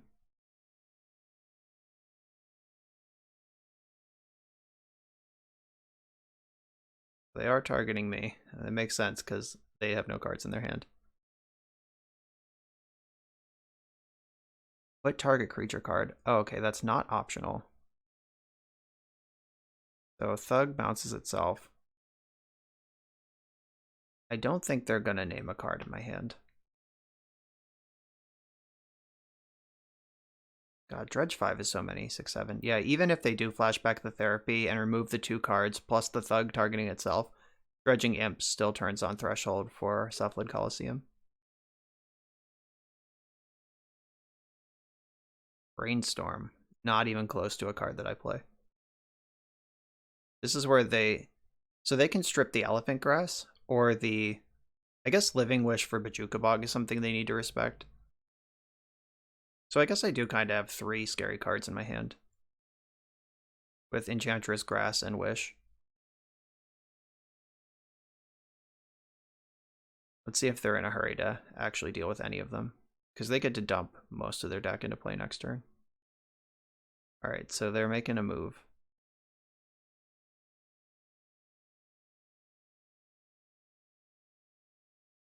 They named Elephant Grass. Okay, it's gone. So I need to fade for a turn, a giant turn. I need to fade a really big turn, and then Bajuka Bog them, is how this game has to go for me to have a chance. Yeah, this Imp, if that was even like Thug, just something else, it'd be alright. But it's not. Right, they hit a Grave Troll and the Thug we knew was there, so they're gonna dredge at least 10 off of this Cephalid Coliseum.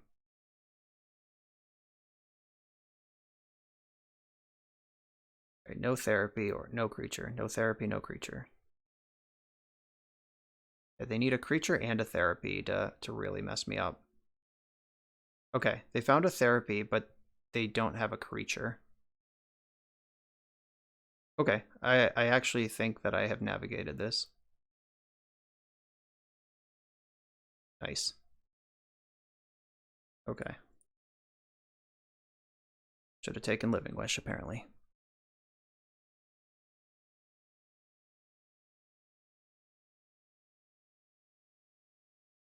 Bang. No dredgers, no problems. Alright, yeah, that was pretty huge. They needed to brick on their dredge, and they did. So I take back all complaints of bad luck from last round. I just did pretty well dodging a like dredge 16 or whatever that was.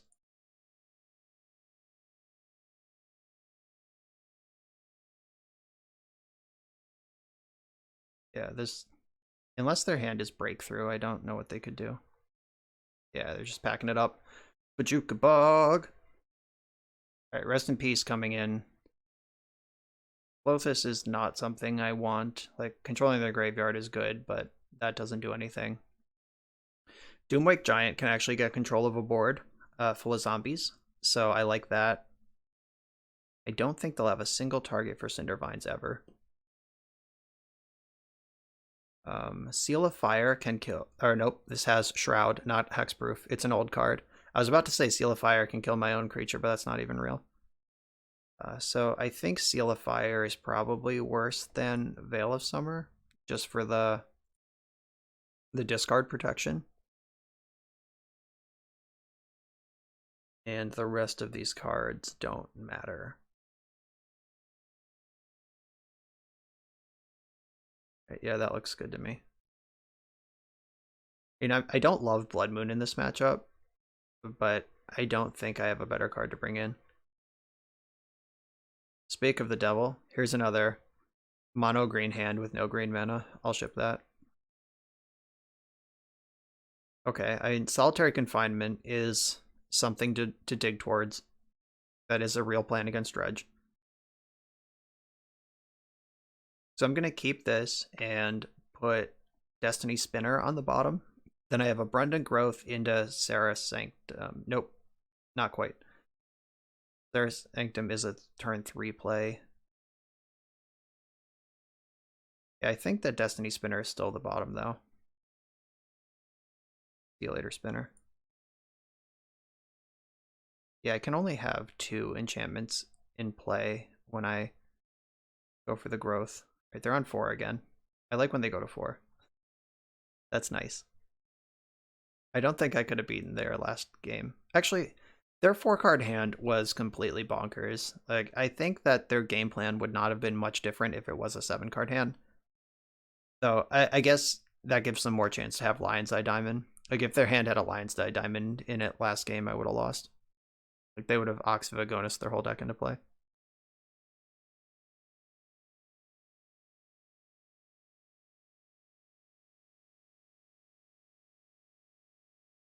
Alright. How bad is this for me? Ball Therapy and Stinkweed Imp. Okay. It's not the most potent start I've ever seen, but it's not bad. I think I get red here, though. No, I get a basic because the Abundant Growth makes it into a dual land anyway. And I don't want my future Blood Moon to knock the... Or it doesn't knock off Abundant Growth. It does knock off Wild Growth and Utopia Sprawl. Okay, so they had Narcomoeba, Ashen Rider.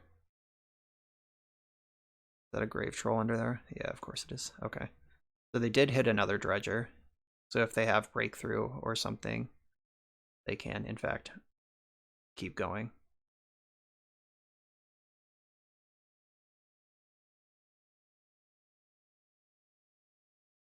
And my hand does not have... I really wish I drew this Wild Growth in the opposite order instead of this Enchantress, because if I could Wild Growth on turn 1, I could set up Fog for turn 2. Or Solitary Confinement for turn 2.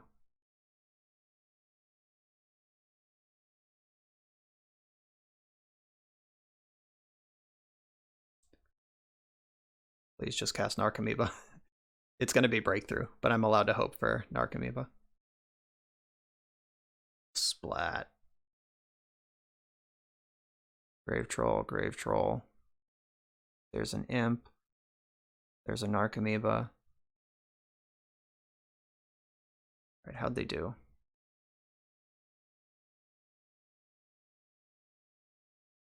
Right, they have Narcomoeba, 1 bridge, 2 therapies. Yeah, so they can empty my whole hand of relevant spells and leave 2 zombies behind.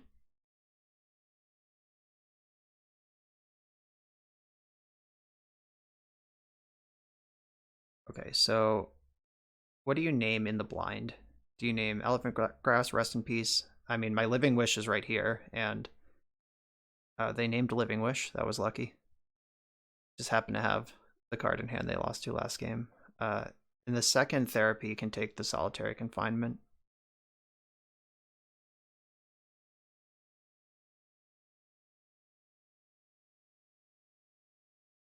And if their last card in their hand is Lion's Eye Diamond, they can just throw their whole deck at me. Alright, time to top deck Rest in Peace. Just rip it like a boss.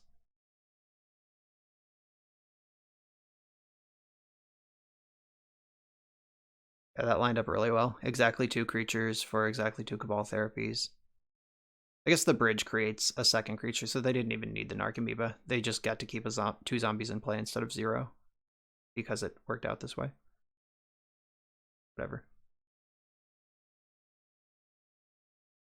Okay, so I think that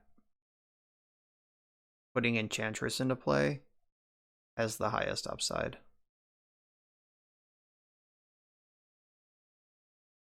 I'm playing around Ashen Rider by running out this land instead of Serra Sanctum. So now they know 100% for sure every card in my hand. But I'm going to need to go off to win this game because they're already going off. So like this Enchantress has to do some serious heavy lifting.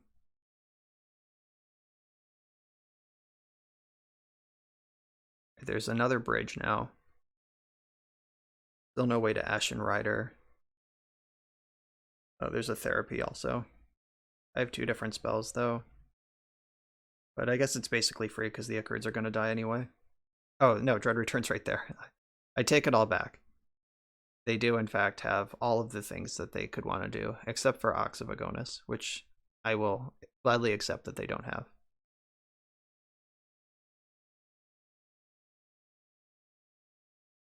So 3, 6, 7, 8, 9, 10.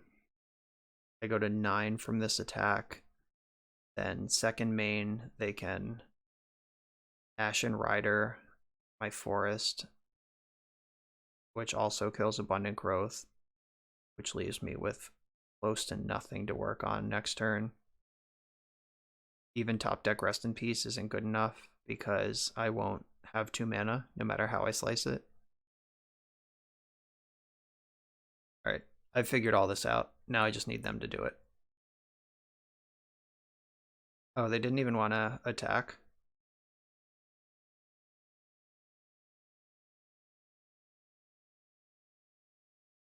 Guess you don't need to, but sure.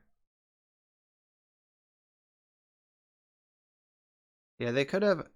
Oh, no, that's true. I could have just thrown my Enchantress under the Ichorid and killed their bridges. No, they were right not to attack. They know what they're doing over there.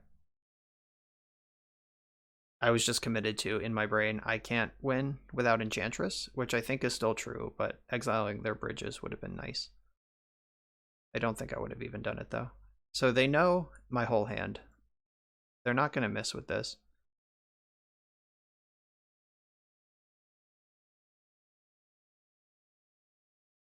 Yeah, and getting rid of the Ashen Rider was really the point anyway. So now they don't even need to worry about Elephant Grass buying me a turn.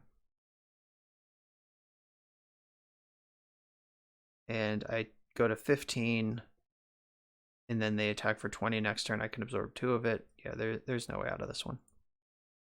You got me.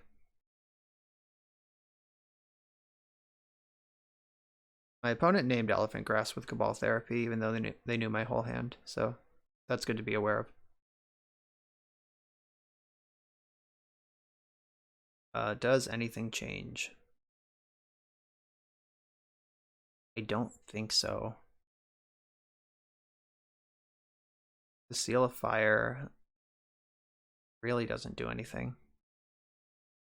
Brackus doesn't do anything. Yeah, I just need to like get a 3rd turn. That's what this matchup's going to come down to. Like whether they brick on a dredge or if my hand just comes out strong. So mulligan decisions are going to be important for me here. Alright, so I have a cantrip on 1, an Enchantress on 2, and then what?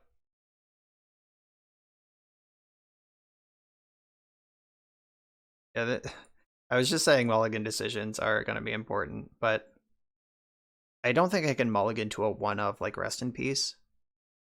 And they've been pretty good at Cabal therapying, so if I like go to 5 to find a Living Wish and it just gets picked off, that's bad too. They've consistently mulled to 4 though, so thanks for staying with the plan over there, opponent. So I can Abundant Growth my Forest this turn, Enchantress, and then we'll see where it goes. Sarah Sanctum's pretty bomb. The Doomwake Giant actually kills my Enchantress and kills their bridges. So it's a plan for someday.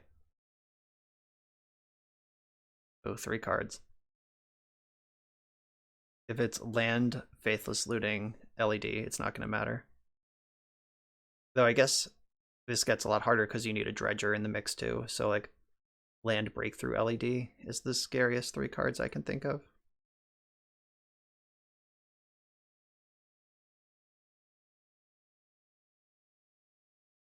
All right, let's see.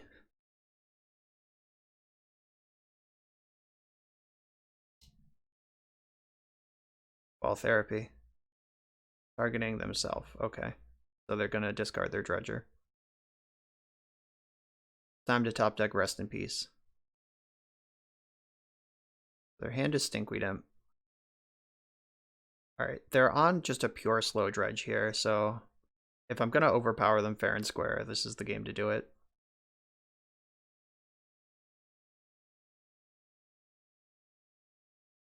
I'm going to get another basic because this Blood Moon might be part of the plan. Unlikely, but leave myself the option. I already have black mana with the Abundant Growth for Doomwake. And it's also possible that Blood Moon will just be my only enchantment I can play next turn. And I do want to play my enchantments. Though I hope to draw some 1-drops. Just string together a few 1-drops. Right, they dredge 2 more trolls. Their hand is Grave Troll Imp. Oh, there is a therapy in the graveyard. Targeting me. Alright, yeah, they're not going to name any of these cards. They haven't seen my hand yet. Yeah, Living Wish. That's not what I'm doing this game. Though if I top deck it, I think that wins the game on the spot. So I do have a 3-outer that just slams the door shut. And I am otherwise ahead. Alright, so I'll get another basic and then cast Blood Moon.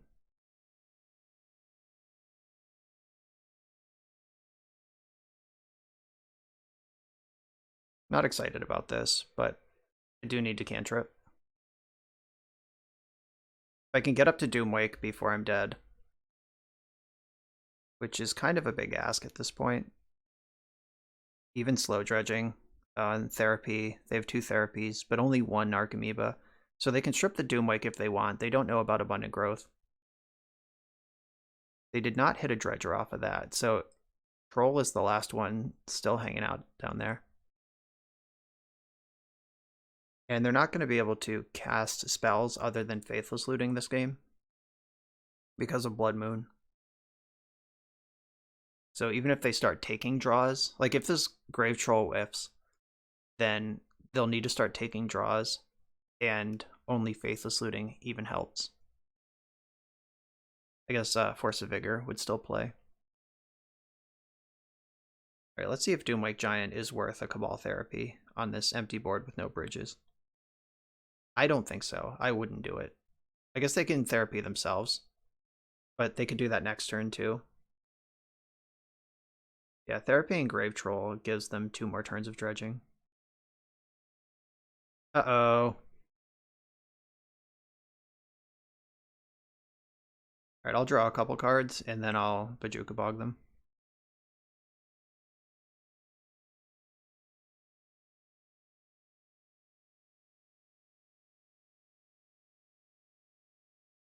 Alright, I'll at least make it look like I didn't rip it immediately. Drew a bunch of extra cards. Will you concede to the Living Wish?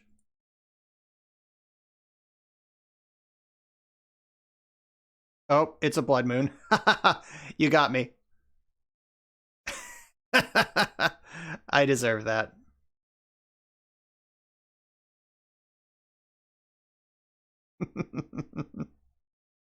uh, they knew it and I didn't. They're smart. Okay, no big deal. Now they can Doomwake Giant. Yeah, so they can therapy my Doomwake Giant. Hopefully their Grave Troll whiffs, and they have to therapy themselves.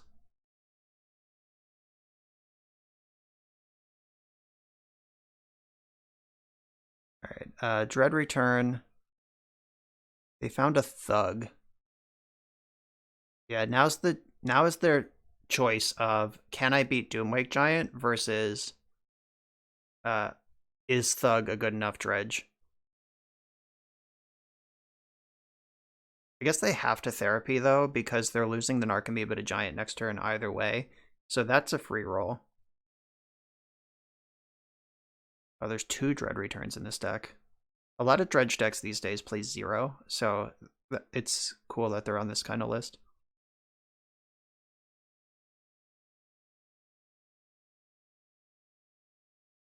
Remember that time I excitedly jammed my basic mountain into play? Or my non-basic mountain into play? Alright, so what does Living Wish actually do? It could get another Enchantress. It could get a Doomwake Giant. Who is this targeting? It's targeting me. Alright. See you later, Doomwake.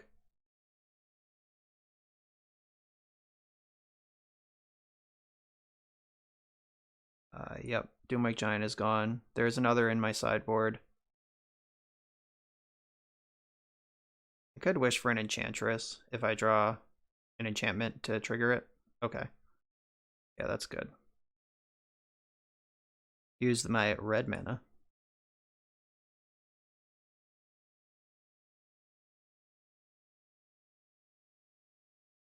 I'll get Argo the Enchantress. I'll figure out that Doomwake Giant later.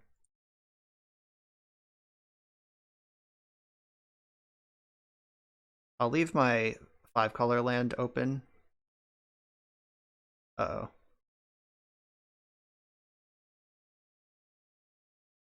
At least I can afford to pay for this Elephant Grass for a while. Narcomoeba's been hit. I hope they therapy me.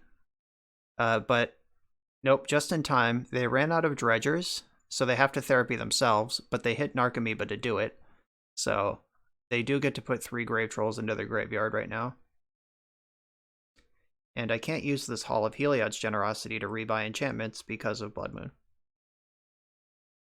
Yeah, I didn't even want this in play. Like, there was no strategic value other than it being a cantrip, and it has punished me multiple times.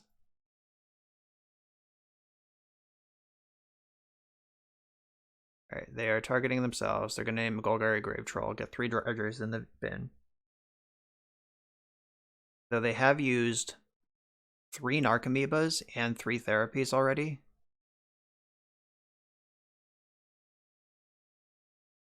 Alright, how about an enchantment deck? Okay. I can wish for Clothis here somehow, and we're actually, like, doing this.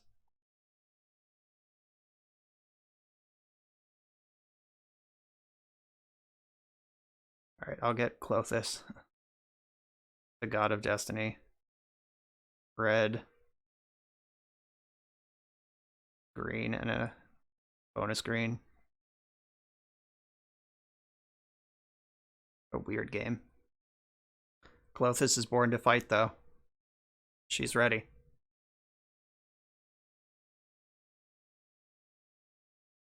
Still nothing of relevance in the graveyard. What does Clothis even eat here?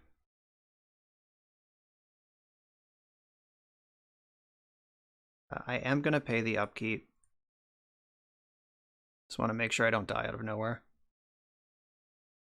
Okay. What even matters here? So there's no bridge. I could eat Troll, just slow them down a little. Dread Return versus Troll is kind of close, I guess. I'll just take a Troll. Then Solitary Confinement. Let's go. Alright, now we're doing it.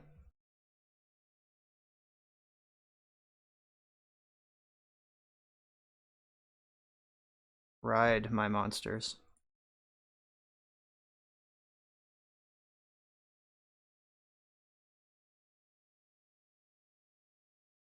Alright, found another elephant grass. That's nice. I even found something to do with my floating mana at the end of the turn.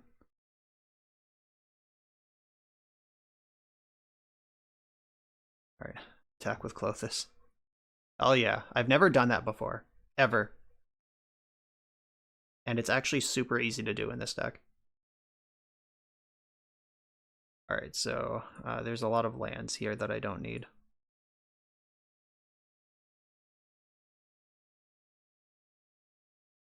So they're dead on board to my Destiny Spinner.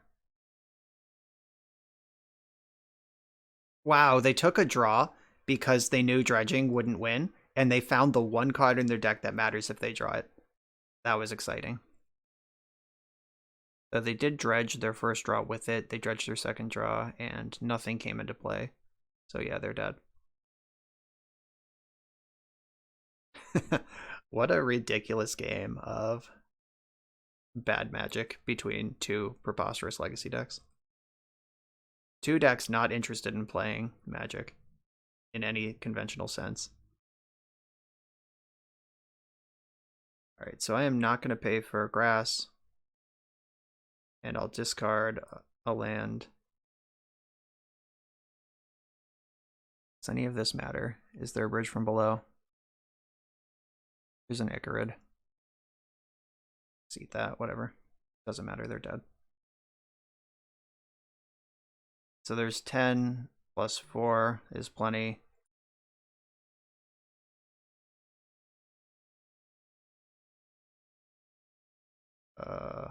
That's not enough mana. Okay, I could do more, but I don't need to, so I won't. Wow. Magic the Gathering, as Richard Garfield intended. On to the final round, playing for 4-1. Pretty excited about that. I'm on the draw in the final round with an easy keep. We got a turn 2 Enchantress, followed by a turn 3 Enchantress. Oh, that's quite a stifle you've left up for me. Happy to ignore that.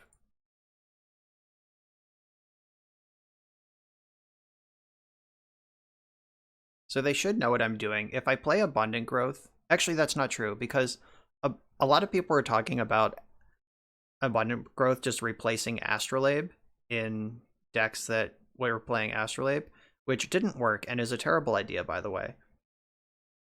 Should I play around Stifle out of a Tundra deck? I guess I'll play around as much as I can all the time. But so now they know what I'm doing. But a turn 1 Abundant Growth off of a Snow Forest could be one of these like fake Snowco decks. But now there's no doubt because the Enchantress is on the stack. And it looks like they're looking for Force of Will.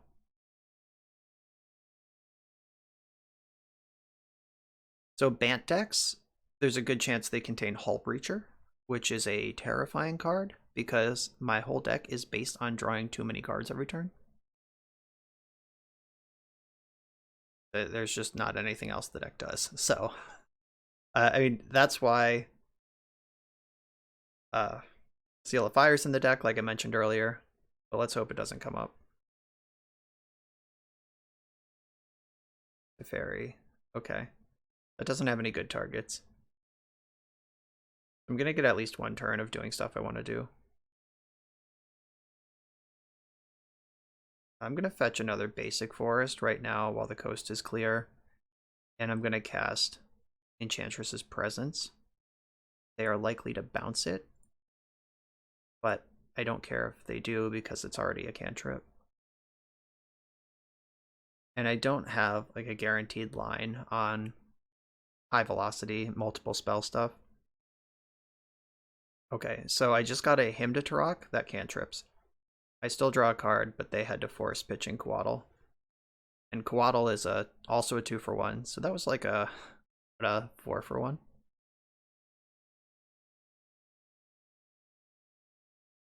So Hull Breacher's still a problem. That hasn't changed. Is there an answer to Hull Breacher in the sideboard I can wish for? There is not. All right, Jace the Mind Sculptor. Let's see if you can beat my spicy little 0-1 from Urza Saga.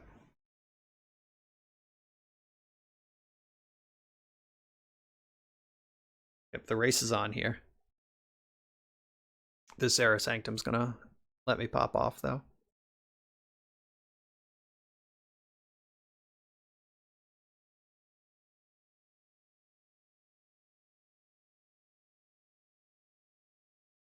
Maybe not. This did not go as fast as I was hoping. Elephant Grass can keep the velocity going. That's good.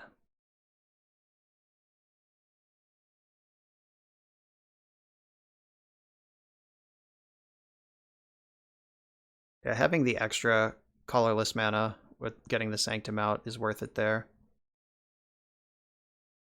Let's go into secret mode.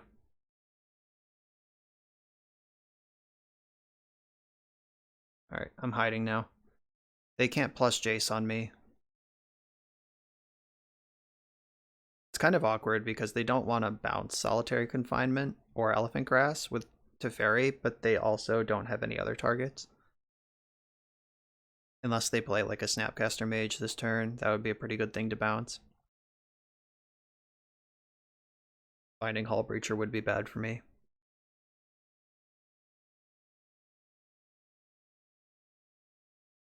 We're on the race to Emrakul. This is the matchup where this is possible. I might actually board out my Blood Moons this time. So I don't think I want to keep this. Oh wow, I actually have no enchantments in my hand. That's scary.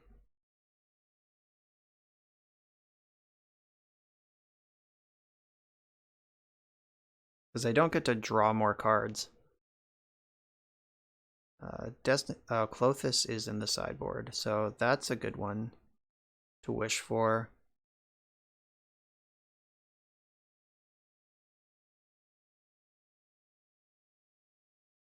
Yeah, I'll pay the black mana to wish.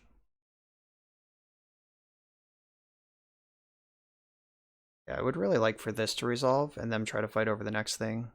Yeah, but if they have a clean little force of negation, it's gonna get it. Okay.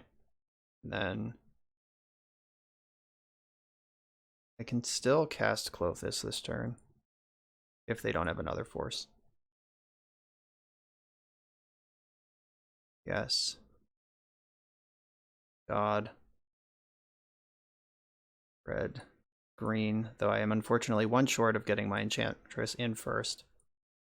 But this does let me keep drawing. Alright, that's a lot of card velocity. Teferi finally has a good target, though. And I'm sure they're just going to pay the max on Sylvan Library.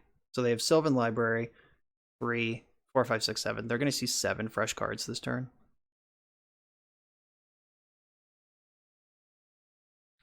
That's so many.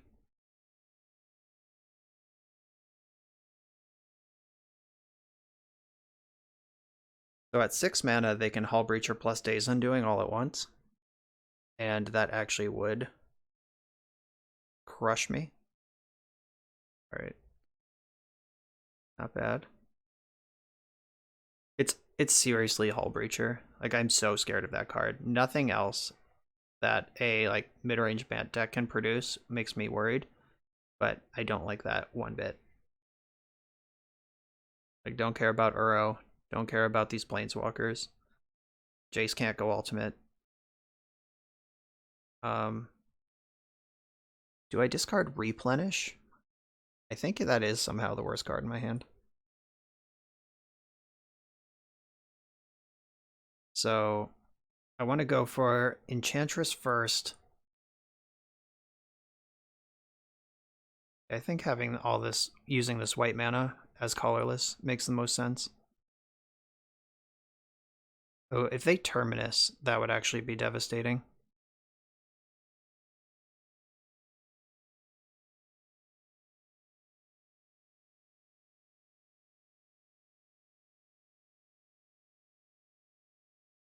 Oh no. Okay. They didn't Hull Breach me. Now I have Words of War. That can actually kill planeswalkers.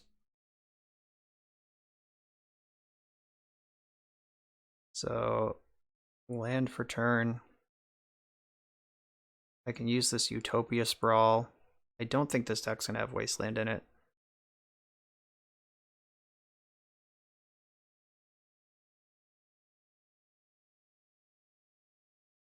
There's my Blood Moon awkwardly, right after I put Utopia Sprawl on a non-basic.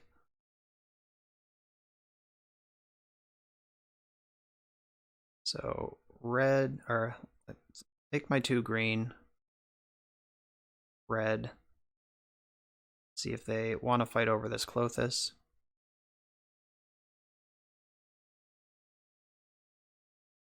Yeah, the Klothys is a bait spell at this point, because Words of War will actually just kill them. Alright, you got me. So 1, 2, 3, 4. I have 4 mana left this turn.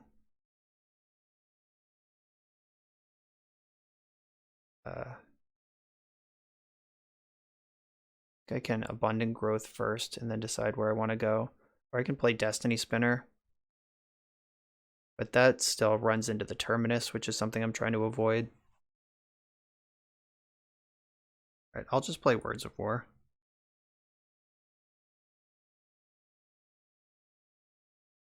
Because that will actually kill all these planeswalkers and them very quickly if it resolves. Guess there's no reason not to Abundant Growth. I'm not gonna deck. Keep my options coming.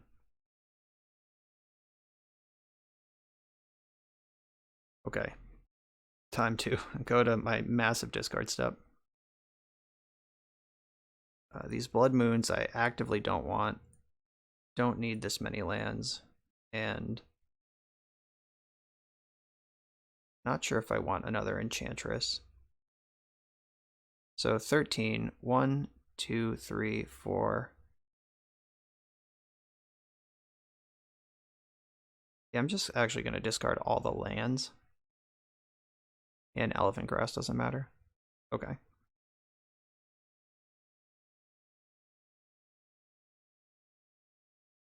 Oh, they do have Terminus.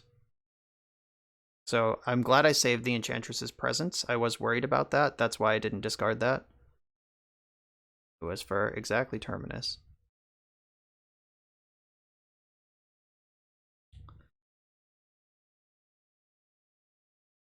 Those on the bottom in any order.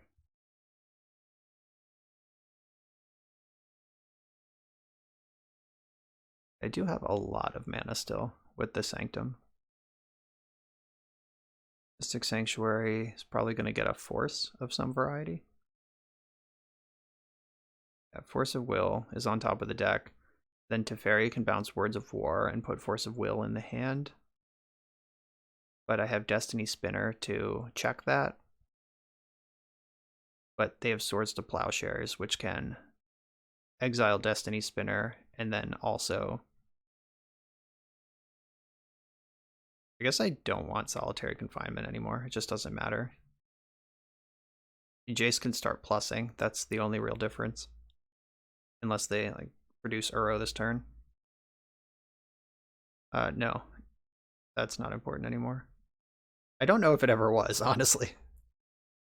So, I guess I lead on Destiny Spinner. Creatures and enchantments can't be countered. except for this one.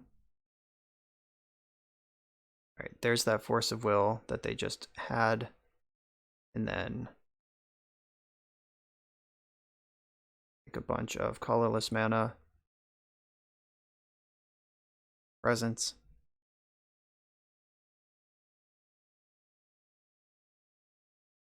War.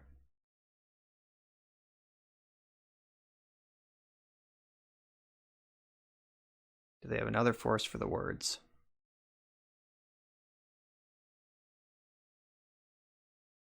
Doesn't look like it. Oh, yes, they do. Okay. All right, that's countered. And then I cast out the Jace.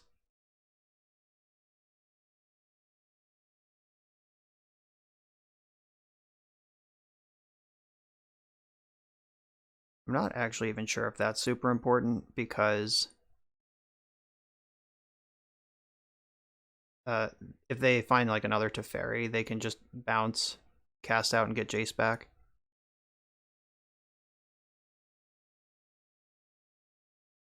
I'm looking for my final Living Wish at this point.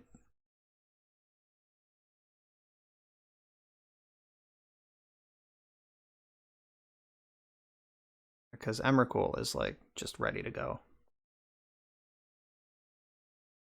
I do have one left, right? One got Force of Negation, one resolved. Yeah, there is one Living Wish left in the deck. Go to Emrakul Town with that. I can Zenith for an Enchantress and dig. So lots of mana. 10. Do I need to do that yet? Oh, I can play Presence.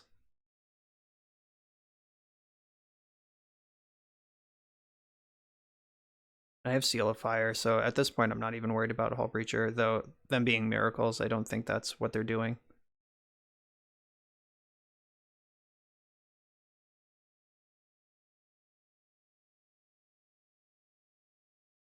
Right, so I'm going to Zenith for Destiny Spinner. It's cool that X equals 2 also represents Enchantress, which is just not what I'm doing. So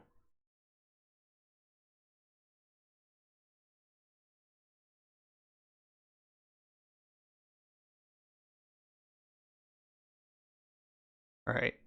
If they have Swords to Plowshares, they got me. So Terminus will ruin my entire face, but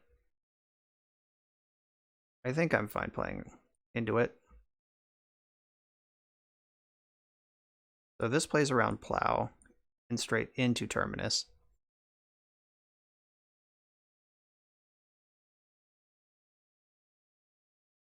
With this colorless mana, I guess I can cast out.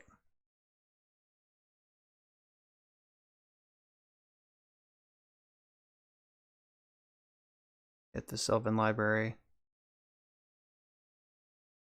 Okay. Do you have Terminus?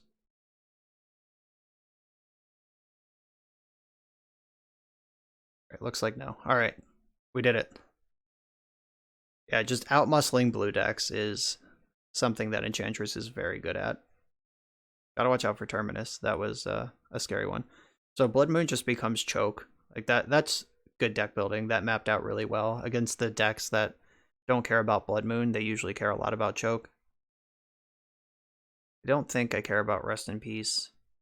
Veil of Summer could let my shit resolve, but they have Teferi in their deck. So maybe I just want to lean into tap out version. Yeah, I think that switch is enough.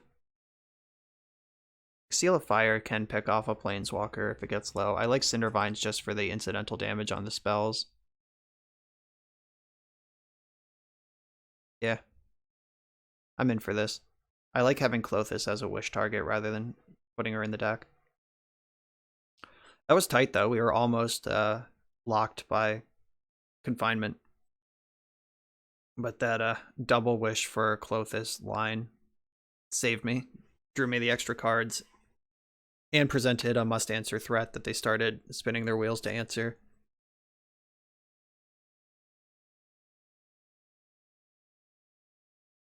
Someday I'll wish for Emrakul. I hope, like, if it's going to happen in a matchup, this is the matchup where it would happen. But I hope I get a chance.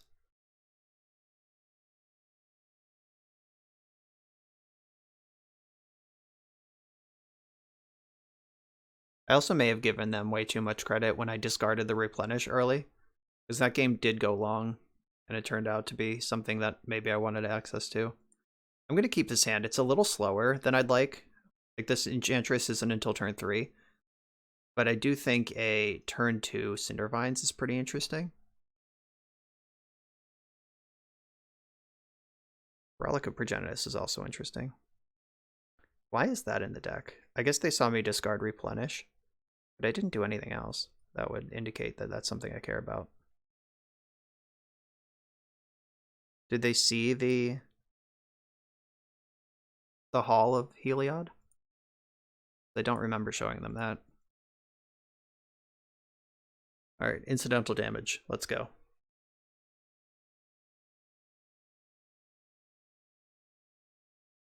Got me. Alright, they're just, yeah, that just cycled. They're so scared of Cindervines, I love it. Card is terrifying. If you want to play a 20-turn game full of cantrips, Cindervines is going to make you dead quick.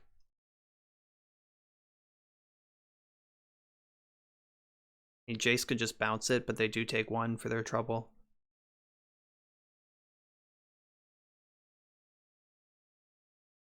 Alright, Uro. Off to the races. Good thing I have my 2 solitary confinements in my hand. Hey, I just raw dogged an Enchantress. I was about to say, if this Zenith doesn't resolve, we're in trouble. But now we have a backup plan. And an even better. This is better than my plan A.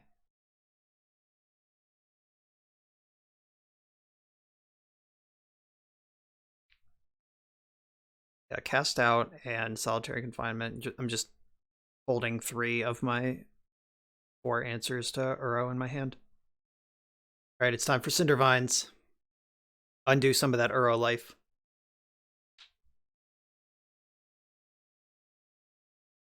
Cantrips get a lot worse when they also hurt you. Don't tell Gataxian Probe. I think that one proved that that's not always true.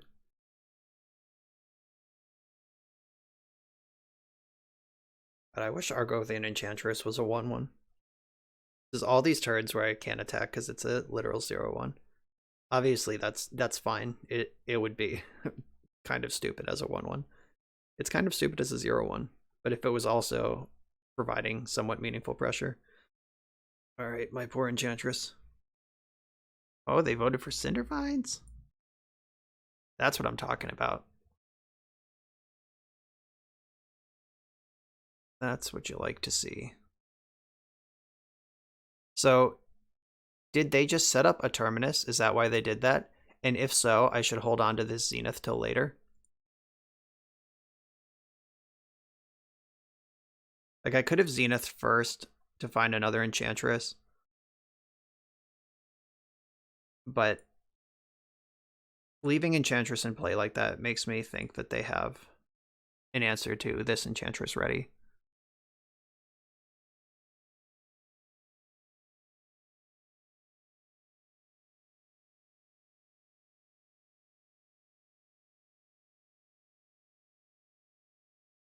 Am I going to get the 3 for 1? They're hesitating. Alright, it's in. Alright, then I'll just pass the turn. Ready to spend Destiny. 2 Enchantresses.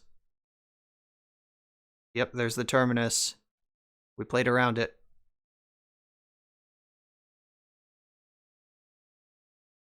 When your opponent makes a questionable decision, don't assume they're bad. Assume that they know more than you do about the situation.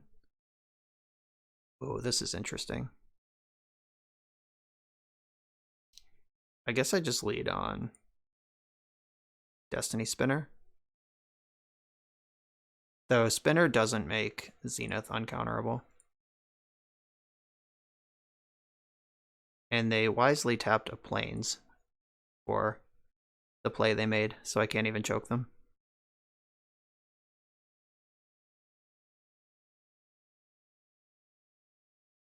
We have to work through these forces eventually, so that's fine. Exiling Zenith is kind of a beating, though, because that's one of my plans to not deck myself in the matchup. So now Choke is uncounterable. These lands don't cast Uro. Alright, they left some plows in. They're Sworn Canonist. Strong. Alright, well. You have another force.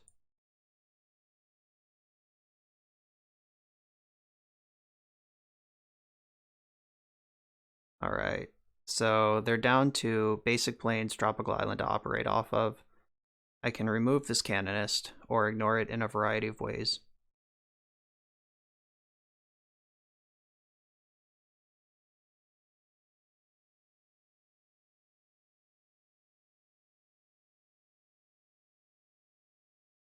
Land was good. I think I want to lead on cast out, because if it resolves, I get to double spell.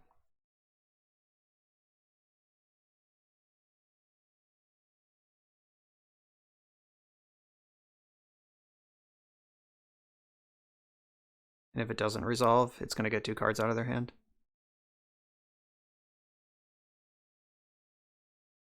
They brainstormed their last blue source away to find an answer to this.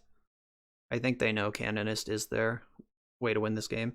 And now they can't counter because they cast Brainstorm. They're locked under their own Canonist. So that actually didn't even do anything. It's not going to work how they want. Alright, you're gone. And Enchantress get in. Now they can force if they want to, but I don't think they have it. I think they're just going to die. They'll concede pretty soon. Probably to the Destiny Spinner.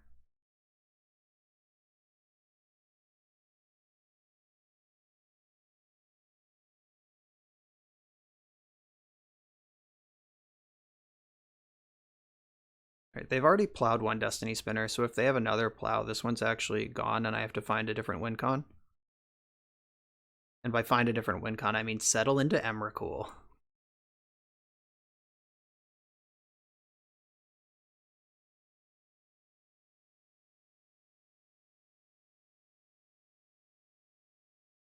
I'm just going to draw a bunch of cards. I'm not going to like randomly attack for 6. This is why I haven't made a land drop yet, in case I draw this. Just always play to a situation where you can jam your best card.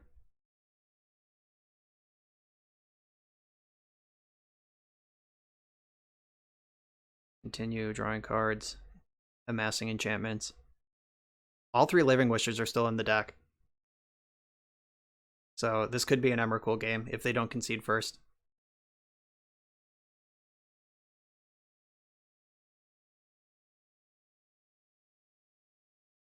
Ooh, there it is. Alright, so now my job is to get as many enchantments into play as I can this turn.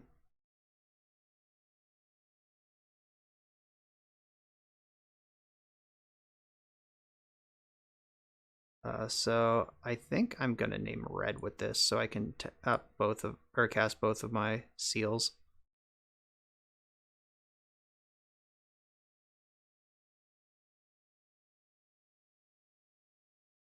Certainly cast a lot of spells this turn.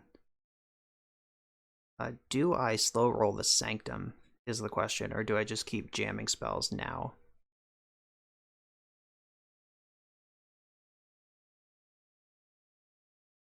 I'm gonna slow roll the Sanctum. Get a backup choke into play. In case they have disenchant, I don't want them to disenchant, untap, do anything. I just want them dead. Alright, they packed it up. 4-1 with Enchantress. Lost 1 match to lands. And, I mean, This deck has always farmed blue, and we did in fact farm blue. The main deck Blood Moon was insane. I questioned it in the deck tech, and even in play, the things I questioned were true. Like Sarah Sanctum was a mountain most of the time. It was awkward that I couldn't put Wild Growths and Utopia Sprawls on my dual lands most of the time. I did lose a game to Wasteland because my deck was full of duels, but the 4 colors, I never did cast Doomwake Giant, so the 4th color didn't actually matter, but we didn't play like Death and Taxes or any matchup where that's actually a complete banger. So that was pretty sweet. I think you could get away with just Naya, or leave Doomwake in the sideboard, don't play Bayou, and just rely on Abundant Growth to cast it. Like, put 1 in the sideboard for Living Wish. I think you might be able to get 1 more basic land in your deck if you did that, and you'd get away with it most of the time. Oh yeah, Utopia Sprawl can also make black in a pinch. I think I would build it that way. But again, that's after just 5 matches of experience. I'm no expert. But this was a lot of fun. Living Wish was actually good. Most of the time that I've played Living Wish, it turns out it sucks, and I wish I was doing anything else. But this league and this deck, it was actually pretty good. And I don't have much else to say about this. This was a squeaky clean Enchantress kind of league where we did Enchantress stuff, and we prisoned people out. We drew more cards than our blue deck opponents, and very few things actually mattered. So thanks for watching. Jake, thanks for the deck. Thanks for pushing me to play this. I wouldn't have picked it on my own, but I had a good time with it. And remember, anyone else, if you want me to play your deck, get in touch. My contact info is in the video description below, and we'll talk about playing your deck. Everyone, thanks for watching. Make sure to like, comment, and subscribe, and I'll see you next time.